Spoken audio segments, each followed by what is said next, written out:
बंदी छोड़ सतगुरु रामपाल जी परमेश्वर जी की जय हो। परम पिता परमात्मा सारी सृष्टि के रचनहार कुल मालिक, असंख्य ब्रह्मांडों के स्वामी जगत गुरु, तीनों लोकों में प्रवेश करके सबका धारण पोषण करने वाले राजाधिराज आत्माधार नाथों के नाथ, देवों के देव महादेव, सर्वेश्वर महेश्वर मृत्युंजय अजरो अमर आदि अनादि सनातनी प्रभु, जगत पिता जगदीश्वर, श्री श्री 1008 की उपाधि के वास्तविक अधिकारी, अकाल मूरत शब्द स्वरूपी राम वासुदेव, सर्वगतम ब्रह्म, परम पूज्य प्रथम पूज्य, परम संत परम पुरुष, परम धनी परम दयालु, सत्य कबीर हक्का कबीर, अल्लाहु कबीर, अल्लाहु अकबर बाखबर, अल्लाह ताला, जगत के तारणहार, जगत के मुक्तिदाता, जगत के जगन्नाथ, हारे के सहारे, हिंदुओं के राम, मुसलमानों के अल्लाह, सिखों के वाहेगुरु, ईसाइयों के मसीह, दया के सागर दयानिधि, करुणा के सागर करुणानिधि, स्वयंभू परिभू, संकट मोचन, कष्ट हरण, मंगल करण, दुख भंजन, अविगत कबीर, निर्विकार निर्विषम परमात्मा, अलय अलेख सतगुरु, आदि अनादि सतगुरु, असली मर्यादा पुरुषोत्तम, असली राम, असली कृष्ण, असली घनश्याम, असली मुरारी, राजाओं के राजा, महाराजाओं के महाराजा, शहंशाहों के शहंशाह, सम्राटों के सम्राट, भगवानों के भगवान, अल्लाहों के अल्लाह, प्रभुओं के प्रभु, मसीहों के मसीह, सच्चे वाहेगुरु, बाबाओं के बाबा, पीरों के पीर, सेठों के सेठ, जगत सेठ, सावलसा सेठ, सर्वगुण संपन्न, अनंत कोटि कलाओं के स्वामी, अनंत कोटि ब्रह्मांडों के नायक, योगियों में महायोगी, ध्यानियों में महाध्यानी, सिद्धों में परम सिद्ध, ज्ञानियों में तत्व ज्ञानी, ब्रह्म ज्ञानी, महाज्ञानी, परम ज्ञानी, सर्वश्रेष्ठ ज्ञानी, विज्ञानी, युवा कबीर, समर्थ कबीर, असमवात, अमित ओजा, सच्चे रहनुमा, करीम अल्लाह, सुभान अल्लाह, दुनिया के अंतिम पैगंबर, 8 सितंबर 1951 से गांव धनाना, जिला सोनीपत, हरियाणा, भारतवर्ष की पावन भूमि पे प्रकट रियल कल्कि भगवान श्री नारायण साकार हरि, श्री बाबा साहेब नूर अनंत परमात्मा, सच्चे दरवेश, सच्चे बाखबर, संत श्रोमणी सतगुरु रामपाल जी परमेश्वर जी के चरण कमल में साध संगति से जुड़े हुए देश विदेश से आप और हम सभी सत्सेवक भाई बहनों का अनंत कोटि दंडवत प्रणाम। सत्साई भाई और बहनों, बहुत बड़ी दया, बहुत बड़ी मेहर पूज्य गुरुदेव भगवान की, परमेश्वर रामपाल जी की, जिनके शुभ आशीर्वाद से, विशेष आशीर्वाद से आप और हम सभी साध संगति से जुड़े हुए सत्सेवक भाई बहन अपने पूज्य गुरुदेव भगवान के अमर तत्व ज्ञान को आधार बनाकर उन्हीं के द्वारा दिए गए शास्त्र अनुकूल शत भक्ति मार्ग पर उन्हीं के आशीर्वाद से मर्यादाओं के लिए संघर्ष करते हुए अपनी आत्मा के कल्याण हेतु निरंतर इस मार्ग पर आगे की ओर बढ़ रहे हैं। भाई और बहनों, इस कलयुग की बिचली पीढ़ी में परमेश्वर रामपाल जी के पंथ में और विशेषकर साध संगति से जुड़ने का सौभाग्य किन्हीं किन्हीं बिरला आत्माओं को ही मिलता है। और जिन जिन आत्माओं के सौभाग्य मिला हुआ है, उन्होंने इस महा उपकार के लिए अपने पूज्य गुरुदेव भगवान के चरण धो धो के पीने चाहिए, चरण धो धो के, क्योंकि साध संगति ही परमेश्वर रामपाल जी का यथार्थ 13वां कबीर पंथ है। साध संगति से जुड़कर ही हम अपने गुरु को परमेश्वर के रूप में जान सकते हैं, पहचान सकते हैं। साध संगति से जुड़कर ही हम शतलोक जानने योग्य हंस निर्विकार आत्मा बन सकते हैं। और यह सौभाग्य परमेश्वर ने आप और हम चंद आत्माओं को दिया। इसके लिए हम परमपिता परमेश्वर जी का हृदय से, दिल से, आत्मा से अनंत कोटि बार दंडवत आभार प्रकट करते हैं। भाई और बहनों, आज से हम सभी भगत भाई बहन एक संकल्प लेंगे, क्योंकि जैसे जैसे परमपिता परमेश्वर आप और हम सबकी बुद्धि ओन करते जा रहे हैं, आप और हमने उसी हिसाब से अध्यात्म पर आगे की ओर बढ़ना है। क्योंकि हम साध संगति से जुड़े सत्सेवक भाई बहनों को इस बात का इल्म है, ज्ञान है कि धरती पर हमारे पूज्य गुरुदेव भगवान के रूप में साक्षात कबीर भगवान प्रकट हैं, सशरीर प्रकट हैं। इसलिए भाई और बहनों, आज के बाद हम अपनी दैनिक बोलचाल की भाषा में भगत भाई बहनों से हम जो बातचीत करते हैं, ज्ञान चर्चा करते हैं, या अन्य जगत के लोगों के सामने पूज्य गुरुदेव भगवान की हम चर्चा करते हैं, तो बार बार हम कह देते हैं संत रामपाल जी, संत रामपाल जी, संत रामपाल जी। तो आज के बाद हम कोशिश करेंगे कि हम अपने पूज्य गुरुदेव भगवान के नाम से पहले संत शब्द का प्रयोग ना करें, क्योंकि संत की तो वे भूमिका कर रहे हैं। असल में वे परमेश्वर हैं, साहिब हैं, परमात्मा हैं, परम अक्षर ब्रह्म हैं, कबीर देव हैं। जैसे वाणी आती है, साहिब से सतगुरु भय, सतगुरु से भय संत, धर धर वेख विशाल अंग, ये खेल है आदि और अंत। क्योंकि संत यहां पर ज्ञान देते हैं, काल भी यहां पर अपने संत भेजता है, तो परमेश्वर भी उसी विधि से एक संत का चोला धारण करते हैं, अपने नाम से पहले संत शब्द लगवाते हैं। जबकि ये जो संत शब्द है, संत कहते हैं भगत को, साधु को, साधक को, योगी को, यानी जो परमेश्वर जी की भक्ति करते हैं उनको संत कहा जाता है। उन्हें साधु कहा जाता है, भगत कहा जाता है, योगी कहा जाता है। तो हम कोशिश करेंगे, क्योंकि ये पुरानी आदत है, धीरे धीरे छूटेगी, लेकिन हम कोशिश करें कि आज के बाद हम पूज्य गुरुदेव भगवान के नाम से पहले संत शब्द का प्रयोग नहीं करेंगे। जब भी हमें आवश्यकता पड़ी पूज्य गुरुदेव भगवान का नाम लेने की, किसी को समझाने की, तो हम यही कहेंगे कि परमपिता परमेश्वर रामपाल जी ने ये कहा, हमारे पूज्य गुरुदेव का नाम परमेश्वर रामपाल जी है, या सतगुरु रामपाल जी है, या परमात्मा रामपाल जी है, या भगवान रामपाल जी है। हम संत शब्द का प्रयोग अब अगर गलती से निकल गया तो निकल गया, अन्यथा अपनी तरफ से हम भाई बहन अब आगे से पूज्य गुरुदेव जी के नाम से पहले ना तो संत शब्द लिखेंगे, ना कभी हम बोलेंगे। परमेश्वर, परमात्मा, सतगुरु, साहेब, भगवान, हम इन शब्दों का प्रयोग जो है वो करेंगे। दूसरी बात भाई और बहनों, मालिक की रजा तो अपरंपार है। उनके यथार्थ 13वें कबीर पंथ साध संगति से जुड़े भाई बहनों के ऊपर, उनकी अपनी विशेष आत्माओं के ऊपर, क्योंकि ये परमेश्वर जी का गुप्त मिशन है जो साध संगति है। तो गुप्त मिशन को परमपिता परमेश्वर इतनी आसानी से लोगों के सामने नहीं आने देते हैं। गुप्त है तो परमेश्वर एक समय तक उसको गुप्त ही रखते हैं, और अचानक से परमेश्वर फिर इसको पूरी दुनिया के सामने लेकर आएंगे। अब हम भाई बहनों ने बहुत ही धैर्य की जरूरत है, धैर्य धारण करने की जरूरत है। जो भगत के 5 लक्षण गुरुदेव ने बताए हैं, शील, संतोष, विवेक, दया, अक्षमा, अब हमने इनको आत्मा पर धारण करने की आवश्यकता है। क्योंकि वर्तमान में पूज्य गुरुदेव भगवान का 10 अप्रैल 2026 के बाद से, जब से वे इसार जेल से अपने मिशन को पूरा करके सतलोक आश्रम धनाना में आए हैं, परमेश्वर का कुछ अलग ही खेल चल रहा है। उनकी लीला कुछ अलग ही चल रही है। आप देख रहे होंगे किस प्रकार से जो जगत वाले लोग हैं, जो भक्तिहीन प्राणी हैं, जो सारे विकार करते हैं, जिनको काफिर की श्रेणी में आदरणीय गरीबदास जी ने लिया है, काफिर के अंग में, नशा करने वाले, मांस खाने वाले, राजनीति करने वाले, भक्ति ना करने वाले, आधी अधूरी भक्ति करने वाले, देवी देवताओं की भक्ति करने वाले, मंदिर, मस्जिद, चर्च, गुरुद्वारों में जाने वाले, इन सबको काफिर की संज्ञा दी गई है। आज परमेश्वर उन तमाम लोगों से बड़े हर्षोल्लास के साथ गले लग लग के मिल रहे हैं।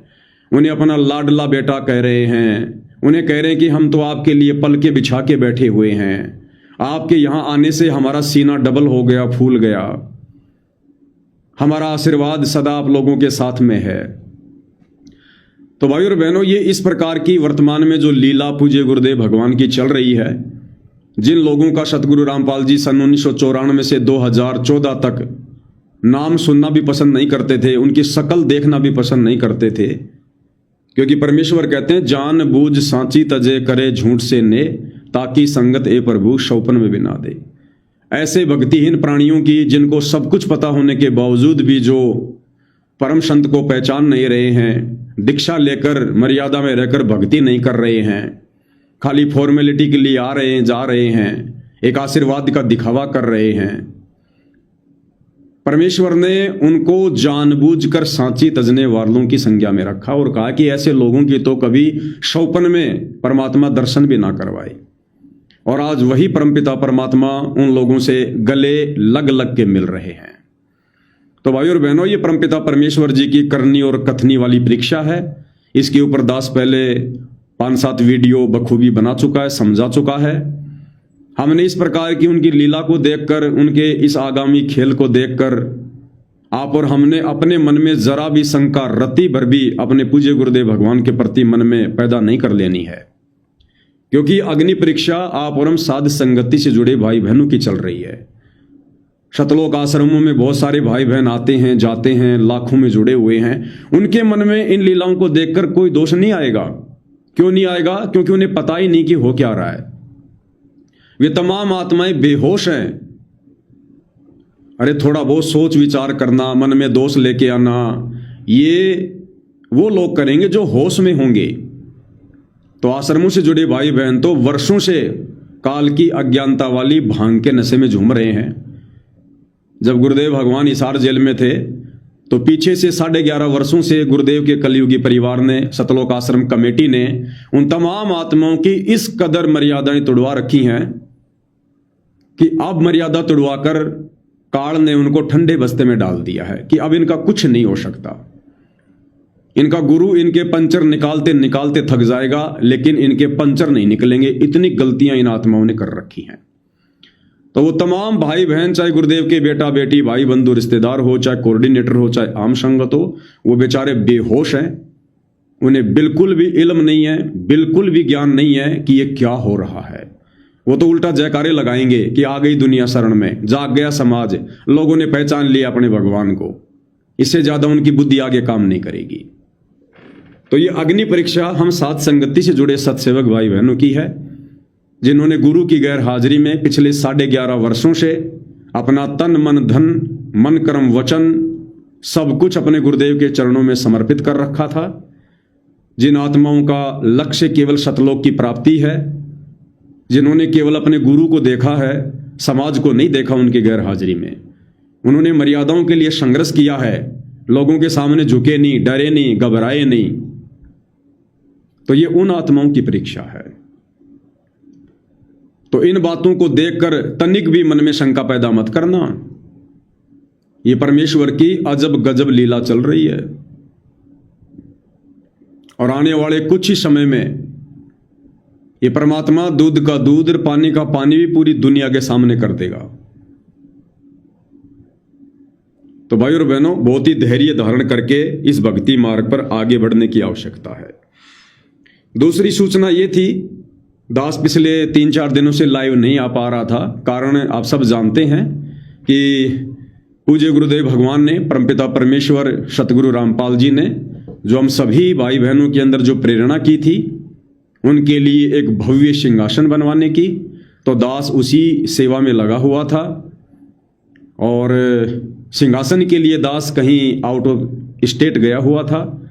परमात्मा जी के आशीर्वाद से सिंहासन का ऑर्डर दे दिया गया है, 1 लाख रुपया एडवांस भी दे दिया गया है। और बहुत ही खूबसूरत, बहुत ही भव्य सागवान की लकड़ी में, जो लगभग 1200 रुपये की 1 किलो आती है, सागवान की उस लकड़ी में ऊपर से मीनाकारी, और तकरीबन जो सिंहासन जो बनेगा वो छत्तर समेत 12.5 फुट की उसकी ऊंचाई होगी और लगभग 8 फुट उसकी चौड़ाई होगी। ये उसका आउटडोर है। जो बीच में सिंहासन आएगा ये उसका आउटडोर है, जो 12.5 फुट की उसकी ऊंचाई है और 5 फीट की ऊपर से उसकी चौड़ाई है।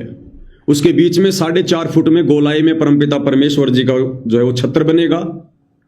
छत्र के अंदर लाइट वाइट होंगी, बहुत ही अच्छी जो है डिजाइन के साथ में। वाइट कलर होगा प्योर, जहां आवश्यकता पड़ेगी वहां पे गोल्डन कलर होगा हल्का हल्का। और चारों कोणों में जो है 4 वो पिलर होंगे, डिजाइन होगी। और ये तकरीबन 8 फुट की उसकी चौड़ाई होगी, 12 फुट ऊंचाई, 5 फुट ऊपर से चौड़ाई, और यूं चौड़ाई होगी उसकी 8 फीट की। और फिर उसके बीच में गुरुदेव भगवान का सिंहासन जो कि 5 फुट चौड़ा और 6 फुट ऊंचा, वो परमेश्वर जी का बीच में सिंहासन लगेगा।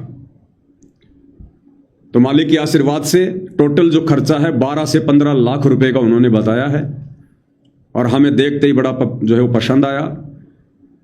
1 लाख रुपये उनको टोकन मनी दे दी गई है। लगभग 3 महीने का कम से कम उन्होंने टाइम बताया है, क्योंकि वो हाथ की कारीगरी है। मशीन का काम बहुत कम है, हाथ का काम ज़्यादा है, जो हेरिटेज स्टाइल में बनता है, जो राजा महाराजाओं का होता था, उस टाइप का परमपिता परमेश्वर जी बनवा रहे हैं। और ये जुलाई तक मालिक के दया से आ जाएगा। और बहुत सारी बातें हैं, जैसे हम पूज्य गुरुदेव भगवान के द्वारा जब वे हिसार जेल में थे और उन्होंने जो विशेष संदेश बाहर भेजे थे, उन विशेष संदेशों के ऊपर वीडियो बनाने की श्रृंखला वैसे तो जारी है, लेकिन परमात्मा जिस टॉपिक पर वीडियो बनवाना चाहेंगे पहले उसी टॉपिक के ऊपर वीडियो बनेंगे। तो आज हम जिक्र करेंगे जो घटनाएं पिछले 4-5 दिनों के अंतर्गत संगत में घटित हुई हैं, उन घटनाओं पे हम जिक्र करेंगे। जिक्र करना इसलिए आवश्यक है क्योंकि यदि हम उन घटनाओं की जानकारी में रहेंगे, हमें उन घटनाओं से संबंधित बातें पता होंगी, तो हम अपडेट रहेंगे। हमारी मर्यादा खंडित होने से बचेगी, हमारा विश्वास डगमग होने से बचेगा। अन्यथा इस समय परमपिता परमेश्वर जी जो लीलाएं कर रहे हैं, जो खेल वे खेल रहे हैं, उन लीलाओं को देखकर हर भगत इस भक्ति मार्ग पर टिक नहीं पाएगा। उन भगत आत्माओं को लगेगा कि पूज्य गुरुदेव भगवान तो बिल्कुल अपने सत्संगों के विपरीत जो है क्रियाएं कर रहे हैं। ऐसा तो गुरुदेव ने आज से पहले कभी नहीं किया, ऐसा तो गुरुदेव ने कभी नहीं बोला। जैसे आपने देखा होगा आजकल में सतलोक आश्रम धनाना गांव के जो युवा लड़के थे, जिनके लिए सतगुरु रामपाल जी के कलयुगी परिवार ने लगभग 1 करोड़ रुपए की लागत से धनाना गांव में बैडमिंटन का स्टेडियम बनवाया था, वो सभी लड़के उस बैडमिंटन स्टेडियम की बड़ी सी फोटो लेकर सतगुरु रामपाल जी को सम्मानित करने के लिए आए। सतगुरु रामपाल जी ने बड़े हर्षोल्लास के साथ उस बैडमिंटन वाली फोटो को ग्रहण किया, सबको आशीर्वाद दिया, नो ऑब्जेक्शन। अब भाई बहनों के मन में शंका हो सकती है कि भाई ये तो सतगुरु रामपाल जी की भक्ति मार्ग में है ही नहीं। आज से पहले तो पूज्य गुरुदेव भगवान ने अपने सत्संगों में पूरे विश्व को संदेशा दिया कि हमने कोई भी गेम नहीं खेलना है, ना हमने ये क्रिकेट का मैच देखना है, ना फुटबॉल का मैच देखना है, ना खेलना है। इससे हमारा समय बर्बाद होता, हमारे सांसें बर्बाद होती हैं। ये काल का एक भयंकर षड्यंत्र है, जाल है, ताकि भक्ति की तरफ हमारा ध्यान ना जाए। और जब हम कोई भी गेम खेलते हैं तो उसमें मेहनत बहुत ज़्यादा होती है, हमारी सांसें बहुत तेजी से बर्बाद होती हैं। और एक एक श्वास की यहाँ पर कीमत बताई गुरुदेव ने कि कहता हूँ कहीं जात हूँ, कहूँ बजाकर ढोल, श्वास जो खाली जात है वो 3 लोक का मोल। कबीर श्वास उन श्वास में नाम जपो, व्यर्था श्वास मत खो, भाई ना बेरा इस सांस को फिर आवण हो के ना हो। तो आज से पहले तो गुरुदेव ने हमें ये ज्ञान दिया, और आज पूज्य गुरुदेव भगवान खेल को बढ़ावा दे रहे हैं, उन लोगों को आशीर्वाद दे रहे हैं, उनको प्यार दे रहे हैं जो लोग बैडमिंटन खेलते हैं, अन्य गेम खेलते हैं। तो बहुत सारी बातें भाइयों और बहनों, विचलित होने की आवश्यकता नहीं है। दास बार बार कहेगा, ये हम साध संगति से जुड़े सत्सेवक भाई बहनों की अग्नि परीक्षा चल रही है, और इस अग्नि परीक्षा में सफलता प्राप्त करने का एक ही मूल मंत्र है। देखो, जिनको परमेश्वर जी का ज्ञान समझ में आ गया, जिनको दृढ़ विश्वास है, जिनको उनके खेल समझ में आ रहे हैं, उनकी लीला समझ में आ रही है, उन आत्माओं को तो सुई की नोक रखने जितनी भी अगर काल शंका पैदा करना चाहेगा तो मुंह की खाएगा, क्योंकि उन्हें तो पता है अपने परमेश्वर जी के विषय में। जो भाई बहन थोड़े बहुत कमजोर हैं, दास उनसे प्रार्थना करेगा कि आपके लिए विजय प्राप्त करने का एक ही मूल मंत्र है, आप जी ये सोचकर भक्ति करो कि मेरे गुरुदेव भगवान तो 10 अप्रैल 2026 को हिसार जेल से धनाना आश्रम में नहीं बल्कि अपने निज लोक सतलोक को चले गए। पूज्य गुरुदेव भगवान परमेश्वर रामपाल जी 10 अप्रैल 2026 को धनाना आश्रम में ना आकर सतलोक चले गए हैं और उन्होंने जाने से पहले हमें जो नियम बता दिए, जो मर्यादा बता दी, जो उनका वचन है, हमने तो बस उसमें रह के भक्ति करनी है। संकल्प वाला है तो सोच लो बस सत्संग ही सुनना है। कबीर जब तब संयम साधना सब सुमरण के माही, और सत्संग ध्यान से सुनना भी गुरुदेव ने सुमरण ही बताया है। तो ये सोचकर कि बस मैंने तो उतना ही करना है, वैसा ही करना है जैसा मेरे गुरुदेव भगवान ने मुझे अपने सत्संगों में बताया है। मैंने ये नहीं देखना कि गुरुदेव ने सत्संगों में क्या बताया और आज गुरुदेव क्या कर रहे हैं। गुरुदेव आप और हमारी तरह कोई सामान्य प्राणी नहीं है, कोई इंसान नहीं है, कोई व्यक्ति नहीं है, हाड़ मांस का पुतला नहीं है। गुरुदेव केवल एक लीला कर रहे हैं मानव चोले में। तो आप और हमने उनकी उन क्रियाओं को नहीं देखना जो वर्तमान में वे कर रहे हैं, वो चाहे उनके भक्ति नियमों के अंतर्गत हैं या भक्ति मर्यादाओं के खिलाफ हैं। अगर हमें गुरुदेव ने कह दिया कि बेटा आपने नशा नहीं करना, और गुरु चाहे सिगरेट की 5 डब्बियां दिन में फूक रहा है तो फूकने दो, हमने ध्यान ही नहीं देना उस तरफ। हमने ध्यान केवल उस बात पर देना है जो गुरु जी ने हमें कहा है, यानी गुरु की जो करनी है हमने उसको देखकर नहीं चलना। गुरु की जो कथनी है, कथनी यानी सत्संग, उन्होंने जो कथ दिया, जो कह दिया, आप और हमें जो नियम बता दिए, जो मर्यादा बता दी, भक्ति की विधि बता दी, हमें जो भक्ति का रास्ता दिखा दिया, बस हमने उस रास्ते पर चलना है। हमने ये नहीं देखना कि अब गुरु क्या कर रहा है, गुरु ने हमें क्या कहा है, हमने क्या करना है, हमने उस बात पर ध्यान देना है। तब भाई और बहनों इस अग्नि परीक्षा में सफल हो पाएंगे। अन्यथा हो सकता है ये अग्नि परीक्षा लंबी भी चल जाए, हो सकता है परमात्मा सप्ताह भर में समाप्त कर दे, 1 महीने में समाप्त कर दे, 2026 में समाप्त कर दे, ना करे तो भाई ये 10 साल भी चल जाए। तो आप और हमने केवल उतना ही करना है जितना परमेश्वर जी ने हमें करने के लिए कहा है। तो इन बातों का हमने विशेष तौर पर ध्यान रखना है। अब बात करेंगे भाई और बहनों वर्तमान में संगत में जो घटनाएं घटित हो रही हैं, क्योंकि आप और हमने तो पूज्य गुरुदेव भगवान के संकेतों को समझकर दृढ़ रहना है। हमने इन तमाम घटित हो रही घटनाओं को जानकर आप और हमने भक्ति मार्ग पर दृढ़ होकर लगे रहना है। सतगुरुदेव भगवान के हिसार जेल से बाहर आने के बाद सतलोक आश्रम कमेटी वालों की तरफ से मैसेज आ रहे हैं कि एक शुक्राई नाथ जी हैं, कोई हरियाणा से, नाथ संप्रदाय से हैं, शुक्राई नाथ जी, जिनकी फोटो आप जी देख रहे होंगे। और सतलोक आश्रम से जुड़े भगत कह रहे हैं कि भाई शुक्राई नाथ जी संत रामपाल जी को ज्ञान चर्चा की चुनौती दे रहे हैं। और ये विकास सिंह पुरिया जी हैं, आप इनको जानते ही हैं, सतलोक आश्रम में सेवादार हैं, बड़े ही होनहार और योग्य उम्मीदवार हैं, सतगुरु रामपाल जी के आगामी उत्तराधिकारी बनने के योग्य हैं। ये हम इनका सम्मान करते हैं, बड़े आदर और सम्मान के योग्य हैं। तो इन्होंने अपनी सोशल मीडिया पर ये वीडियो डाला है कि भाई नाथ संप्रदाय से शुक्राई नाथ जी हैं जो संत रामपाल जी को ज्ञान चर्चा की चुनौती दे रहे हैं, और कह रहा कि हमें बहुत खुशी भी हुई है कि चलो कोई तो है जो संत रामपाल जी से ज्ञान चर्चा करने के लिए तैयार है। तो विकास सिंह पुरिया जी ने क्या कुछ कहा है हम उन्हीं की जुबानी सुनेंगे, उन्हीं के मुख कमल से सुनेंगे। 2 मिनट का लगभग उन्होंने वीडियो बनाकर डाला है, और साथ में हम विश्लेषण भी करेंगे और अध्यात्म को समझने का हम प्रयास करेंगे कि जो गलतियां वर्तमान में ये सतलोक आश्रमों से जुड़े बड़े बड़े परम सेवादार कर रहे हैं, ऐसी गलतियां करने से हम बचें। तो क्या कुछ इन्होंने कहा है, सुनते हैं।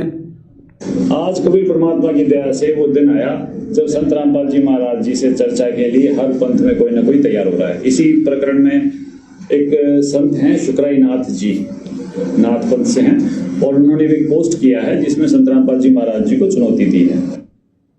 ध्यान रखने योग्य बात क्या है, विकास सिंह पुरिया जी कह रहे हैं कि शुक्राई नाथ जी ने संत रामपाल जी को ज्ञान चर्चा के लिए चुनौती दी है। किसको चुनौती दी है? इनके अनुसार संत रामपाल जी को, हमारे अनुसार परमेश्वर रामपाल जी को। परमेश्वर रामपाल जी के भक्तों को चुनौती नहीं दी, परमेश्वर रामपाल जी के परिवार को चुनौती नहीं दी, सिंहपुरिया जैसे भक्तों को चुनौती नहीं दी। वो खुद भी अपने आप को एक संत कहता है और इधर सतगुरु रामपाल जी के भगत भी उनको संत कहते हैं, यानी अपने गुरु जी को। तो ज्ञान चर्चा तो दो संतों के बीच में होती है, दो महापुरुषों के बीच में होती है। तो शुक्राई नाथ जी ने सिंहपुरिया जी के अनुसार संत रामपाल जी को ज्ञान की चुनौती दी है, ना कि संत रामपाल जी के भक्तों की। इस पॉइंट को आप जी याद रखना, क्योंकि आगे काम आएगा। आगे क्या कह रहे हैं? यहाँ हमारा निवेदन यही है कि शुक्राई नाथ जी, आप संत रामपाल जी महाराज जी को चुनौती देने से पहले ये जान लें कि गोरखनाथ जी और कबीर साहिब जी की 600 साल पहले गोष्ठी हुई थी और उस गोष्ठी में गोरखनाथ जी परास्त हुए थे। अब आप ये कहेंगे दोनों समकालीन नहीं थे, लेकिन गोरखनाथ जी ऐसे ऐसे महापुरुष हैं, ये कभी भी पृथ्वी पर स्वयं को प्रकट करने का सामर्थ्य रखते हैं, प्रकट हो सकते हैं। वाह जी वाह, क्या बात है। बधाई के पात्र हैं हमारे गुरु भाई विकास सिंह पुरिया जी। क्या कह रहे हैं कि शुक्राई नाथ जी, आप सतगुरु रामपाल जी को चुनौती देने से पहले, उनसे ज्ञान चर्चा करने से पहले ये जान लें। क्या जान लें? कि गोरखनाथ जी ने भी एक बार 650 साल पहले कबीर जी से ज्ञान गोष्ठी की थी, ज्ञान चर्चा की थी, और उस ज्ञान गोष्ठी में कबीर जी ने गोरखनाथ जी को हरा दिया था। और गोरखनाथ जी कबीर जी के समकालीन थे। हालांकि गोरखनाथ जी बहुत पहले हुए थे, सतयुग में हुए थे। तो विकास सिंह पुरिया जी कह रहे हैं कि आप मन में शंका मत करना शुक्राई नाथ जी, कि भाई गोरखनाथ जी तो सतयुग में आए थे, उनका तो जन्म सतयुग में हुआ था, फिर 650 साल पहले उन्होंने कब क्या ज्ञान गोष्ठी की थी। तो विकास सिंह पुरिया जी क्या कह रहे हैं? विकास सिंह पुरिया जी कह रहे हैं कि गोरखनाथ जी वो महापुरुष हैं जो कभी भी प्रकट हो सकते हैं, कहीं भी प्रकट हो सकते हैं।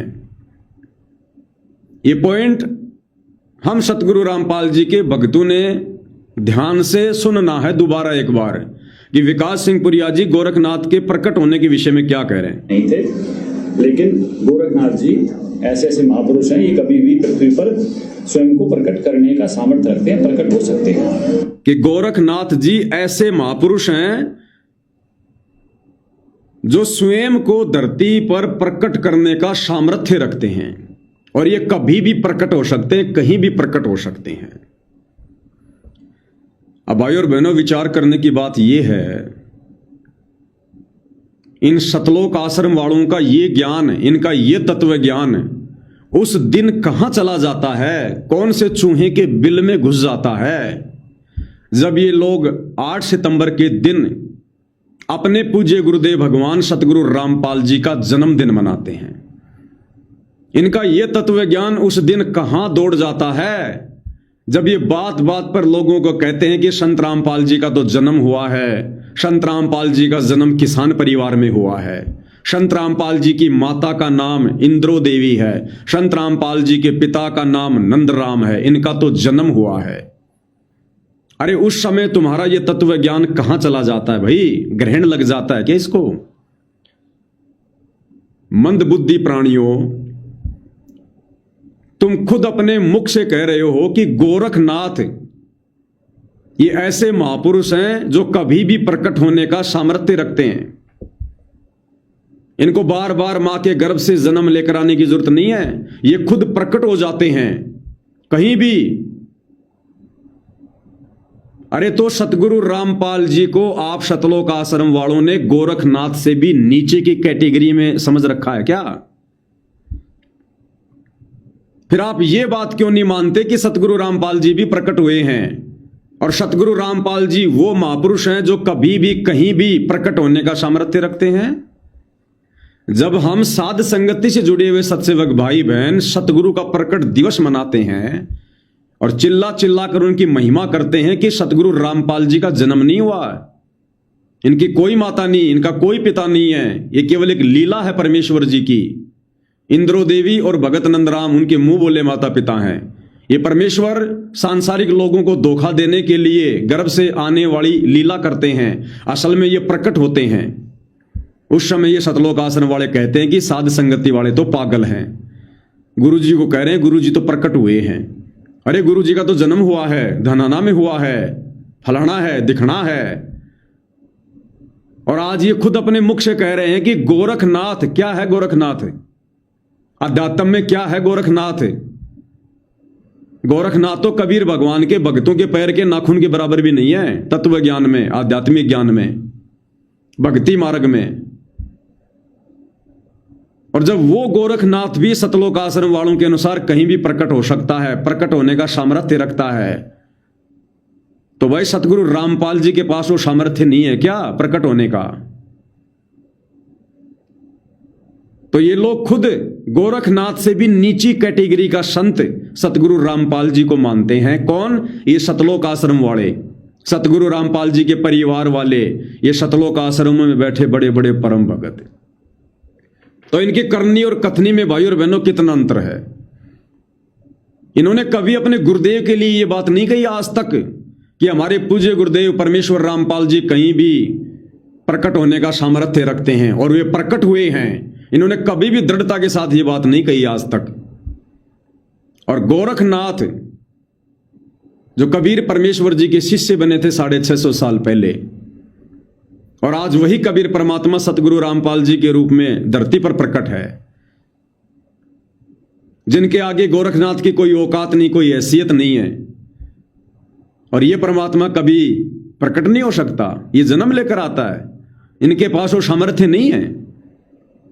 तो सतलोक आश्रम वालों अपनी बुद्धि पे थोड़ा सा जोर डालो, थोड़ा सा जोर। परमेश्वर रामपाल जी को भोग लगा के भोजन किया करो ताकि तुम्हें सद्बुद्धि आए, तुम्हारे पाप कर्मों का नाश हो। अब आगे क्या कह रहे हैं,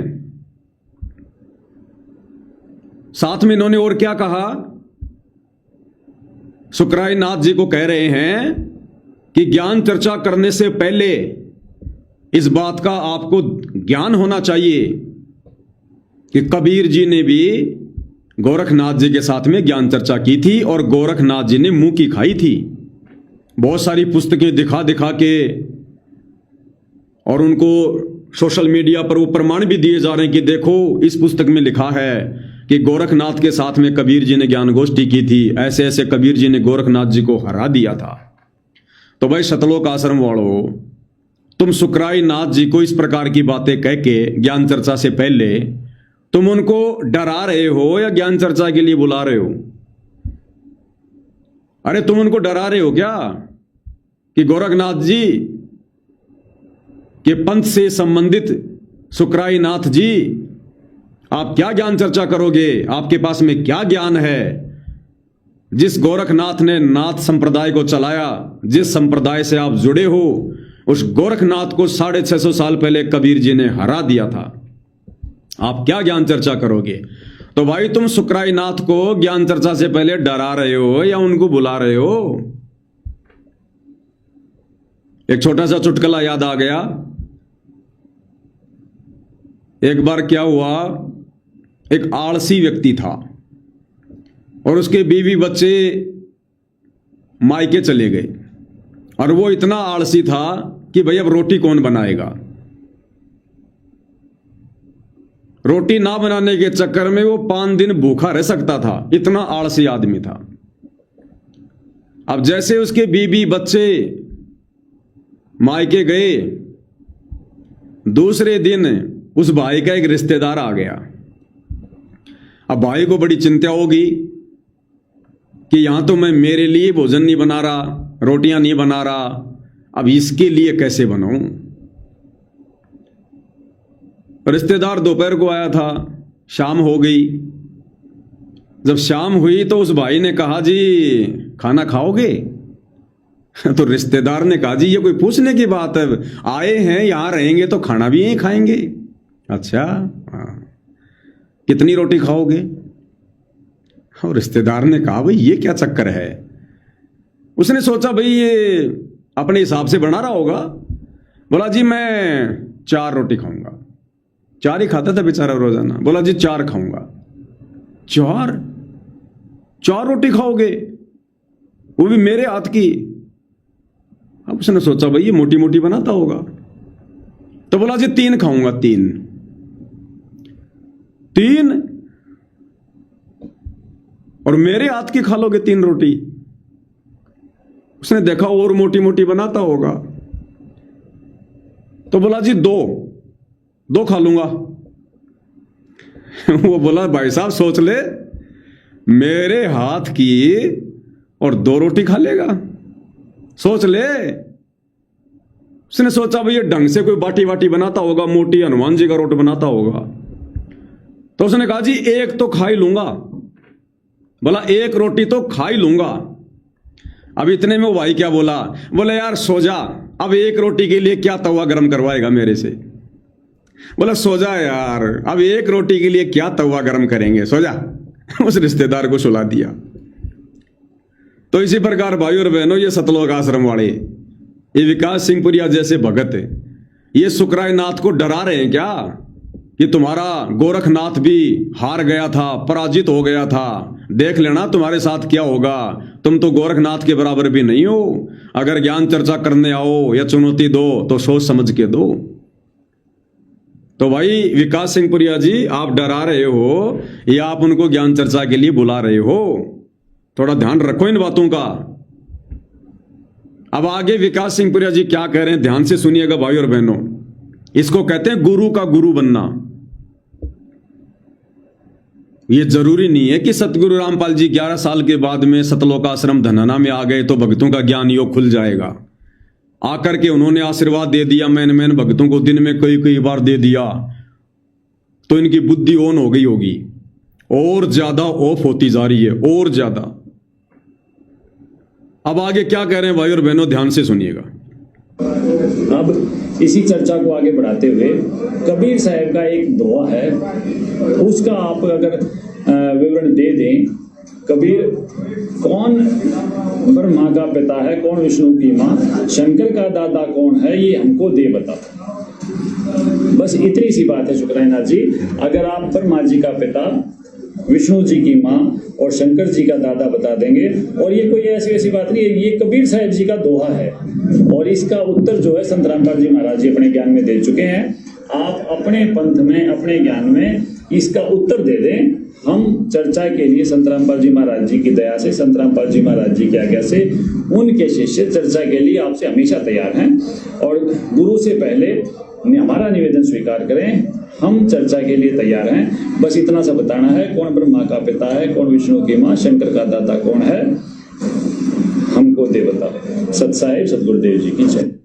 तो देखा भाई और बहनों, इसको कहते हैं बेबुद्धि के काम, इसको कहते हैं जबरदस्ती का ठेकेदार, इसको कहते हैं गुरु का गुरु बनना।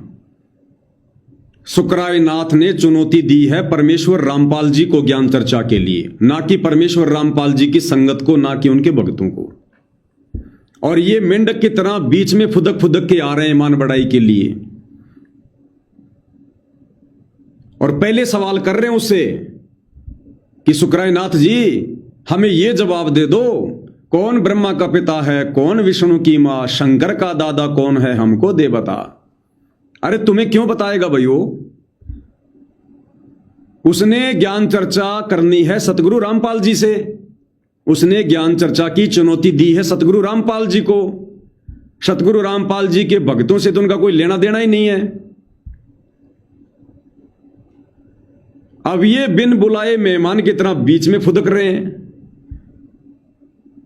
पहले सवाल कर रहे हैं उससे। अरे सवाल भाई सतगुरु रामपाल जी करेंगे या सुकराय नाथ जी करेंगे? उन दो महापुरुषों के बीच में होनी है ज्ञान चर्चा।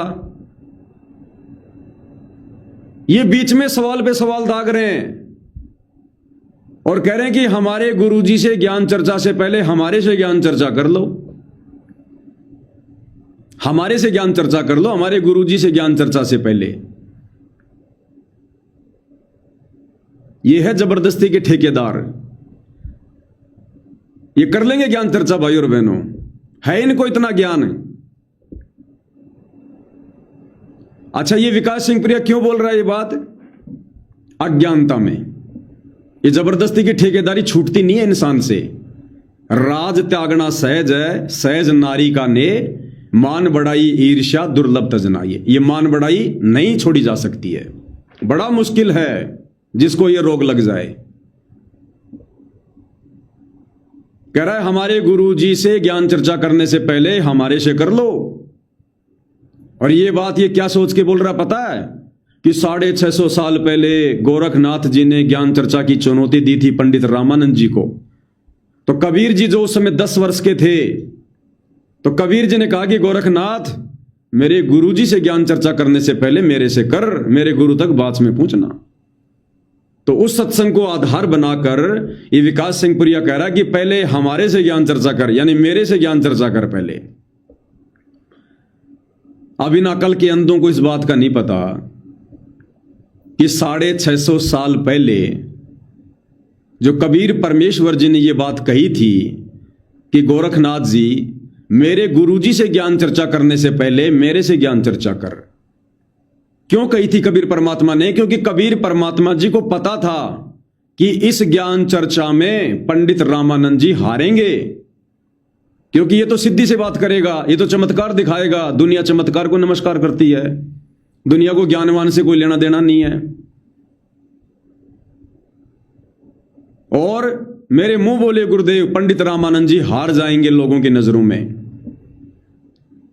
इसलिए उस अंतर्यामी ने सब कुछ पहले जान लिया था। तो यह सोचकर कहा था कि मेरे गुरुजी से पहले मेरे से ज्ञान चर्चा कर। अब भाई विकास सिंह पुरिया, अब हो सकता है भाई अगर आप अंतर्यामी हो और आपने अपनी दिव्य दृष्टि से यह देख लिया हो कि भाई सुकराईनाथ के साथ ज्ञान चर्चा में सतगुरु रामपाल जी तो हारेंगे, हो सकता है यह सोचकर आप जी ने सुकराईनाथ जी को पहले बोल दिया हो कि मेरे गुरु जी तक पहुंचने से पहले हमारे से ज्ञान चर्चा करो। हो सकता है आपकी दिव्य दृष्टि खुल गई हो भाई कि सतगुरु रामपाल जी तो ज्ञान चर्चा में हारेंगे,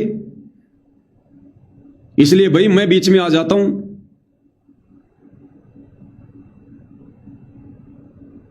तो यह है भाई और बहनों बेबुद्धि के काम, बेअकली के काम। भाई जब तेरा गुरु है, ये अब हिसार जेल में थोड़ी बैठे हैं पूज्य गुरुदेव, अब तो शतलोक आश्रम धनाना में बैठे हैं ना। अरे तुम्हें तो खुशी मनानी चाहिए कि चलो कोई तो है जो ज्ञान चर्चा के लिए आ रहा है, और तुम्हें विश्वास होना चाहिए अपने गुरुदेव के ऊपर, अपने गुरुदेव के ज्ञान के ऊपर, उनकी समर्थता के ऊपर। और तुमने स्वागत करना चाहिए इनका कि आओ जी, आपका स्वागत है शतलोक आश्रम धनाना में, आप हमारे पूज्य गुरुदेव भगवान के साथ बैठकर ज्ञान गोष्ठी कीजिए, हम भी उस ज्ञान चर्चा से कुछ जो है वो शिक्षा लेंगे। ये बीच में ठेकेदार बन रहे हैं। जैसे ये बरवाला कांड 2014 के समय बीच में ठेकेदार बन गए थे ना, पुलिस प्रशासन आ रहा था सतगुरु रामपाल जी को लेने के लिए, ये बीच में ठेकेदार बन गए कि सतगुरु रामपाल जी तक पहुंचने के लिए हमारी लाशों के ऊपर से गुजरना पड़ेगा। और क्या हुआ फिर? क्या हुआ उसके बाद? तुम आश्रम वालों को अच्छे से पता है। भाग गए सारे के सारे, पीठ दिखाकर भगोड़े बनकर ललकार गए प्रशासन को। पहले तो उस प्रशासन को ललकार दिया कि संत रामपाल जी को पकड़ने से पहले हमारी लाशों के ऊपर से गुजरना पड़ेगा, और जब वो पुलिस प्रशासन आया सामने तब भाग लिए सारे के सारे भगोड़े बन के। आज भी तुम वही करना चाह रहे हो क्या? गुरु की बेइज्जती करवाना चाह रहे हो क्या? तुम भक्तों की औकात है क्या भाई? तुम इन छोटे मोटे नाथों को भी तुम जीत पाओगे? है तुम्हारी औकात? है तुम्हें इतना ज्ञान है? तुम शतलोक आश्रम वालों को अपने कबीर पंथ के बारे में तो ज्ञान नहीं है 10% भी। इन शतलोक आश्रम वालों को 10% भी ज्ञान नहीं है इस कबीर पंथ के विषय में। ये गोरखनाथ जी के पंथ के विषय में क्या खाक जानेंगे ये? गोरखनाथ के विषय में इनको केवल इतना ही पता जितना सतगुरु रामपाल जी ने 2-4 बातें बता रखी हैं, इससे ज्यादा नहीं पता इनको कुछ भी। तो जरूरी हो शुक्राना तुम्हारे से वही ज्ञान चर्चा करेगा जो गुरु जी ने हमें जो बातें जो बता रखी हैं गोरखनाथ जी के विषय में। उनके पास तो दुनिया भर की अटपट है, दुनिया भर की बातें उनके पास तो। और लोगों को तो बढ़िया बढ़िया वही चाहिए जो ज्यादा बोले। लोगों को शास्त्रों से मतलब नहीं है कि भाई ये शास्त्रों में दिखाएगा। लोगों को सारा दिन पेट भरने से फुर्सत नहीं है, तुम्हारे शास्त्र देखने का समय उनके पास में। अगर विकास सुंगप्रिया ये सोचकर अगर सामने कूद रहा है कि मेरे गुरु से पहले मेरे से ज्ञान चर्चा कर, क्योंकि हम लोग शास्त्र दिखाएंगे लोगों को ज्ञान चर्चा में प्रोजेक्टर पर, कि भाई दुनिया शिक्षित है, लोग शास्त्रों को देखकर और स्वयं निर्णय कर लेंगे कि शुक्राय नाथ हार गया या विकास सिंहपुरी हार गया, किसकी बात सही है। अरे भैया लोगों के पास समय नहीं है तुम्हारे शास्त्र देखने का। और लोग तो वैसे ही सतगुरु रामपाल जी के इस तत्व ज्ञान को जो है वो नापसंद करते हैं। लोगों ने तो वैसे ही उनको ब्रह्मा विष्णु महेश की भक्ति ना करवाने की उपाधि दे रखी है। लोगों ने तो वैसे ही सतगुरु रामपाल जी को सनातन धर्म का विरोधी घोषित कर रखा है। लोग तो वैसे ही सतगुरु रामपाल जी के ज्ञान के विरोध में हैं। और तुम उनके चेले चपाटे शुक्राय नाथ से ज्ञान चर्चा करके शास्त्र दिखा के तुम विजय प्राप्ति की इच्छा जता रहे हो क्या? अरे ये जो मान सम्मान के प्रोग्राम हो रहे थे, इन मान सम्मान के प्रोग्रामों में और जिन लोगों का तुमने मोटर पाइप दे दे के, जिन लोगों पर करोड़ों रुपए बर्बाद करके, जिन लोगों के तुमने खेतों का पानी निकाला था, वो लोग, वो गांव वाले भी तुम्हारे भगवान का जयकारा तक पसंद नहीं करते। वो तुम्हारी ज्ञान चर्चा कहां से पसंद करेंगे? देखा नहीं क्या वीडियो तुमने? जब इन मान सम्मान के कार्यक्रमों में सतगुरु रामपाल जी का जयकारा लगाया जा रहा था, सादीपुर हरियाणा में जो मान सम्मान का कार्यक्रम हुआ था, उसमें जब इस कबीर भगवान का जयकारा लगाया जा रहा था, बोलो बंदी छोड़ की जय, तो वही गांव वाले, जिन गांव वालों का तुमने मोटर पाइप दे दे के पानी निकाला था, वो गांव वाले जयकारा सुनना भी पसंद नहीं करते तुम्हारे भगवान का। और तुम्हारी कितनी खड़ी खड़ी बेइज्जती करी थी उन लोगों ने, सुन लो एक बार। वाक्य में ये पेरा बटा भाई, भगवान के बाद अगर कोई किसान का है तो संत रामपाल है भाई। बंदी छोड़ सतगुरु रामपाल जी भगवान जी की जय हो। बंदी छोड़ की मैं बोल दूंगा भाई, तू बीच में ना बोलो, दो बात कर देंगे, कर दे एक बार बोल दे बंदी छोड़ की।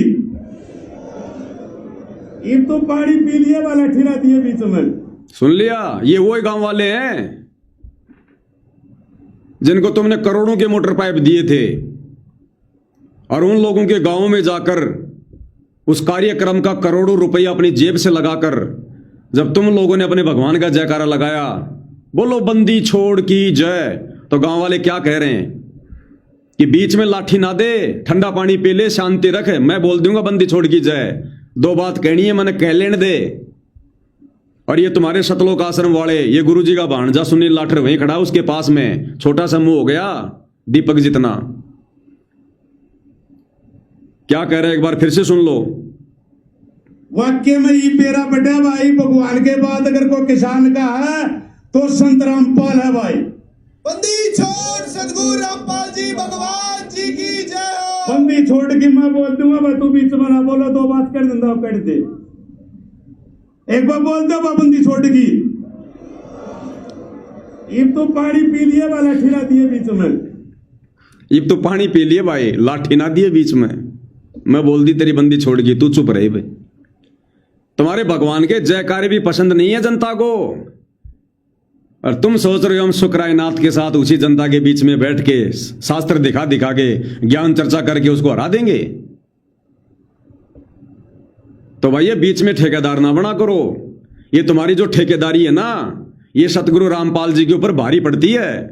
ये तुम्हारी ठेकेदारी करोथा कांड में भारी पड़ गई, ये तुम्हारी ठेकेदारी बरवाला कांड में भारी पड़ गई, और अब भी तुम वही ठेकेदारी कर रहे हो। तुम अभी भी, तुम्हारा बीच में कोई लेना नहीं कोई देना नहीं। वो ज्ञान चर्चा सतगुरु रामपाल जी के साथ करना चाहता है, तुम बीच में मेंढक बन के फुदक रहे हो। करने दो ना, अच्छी बात है ना। क्या तुम्हें विश्वास नहीं अपने गुरु जी के ऊपर?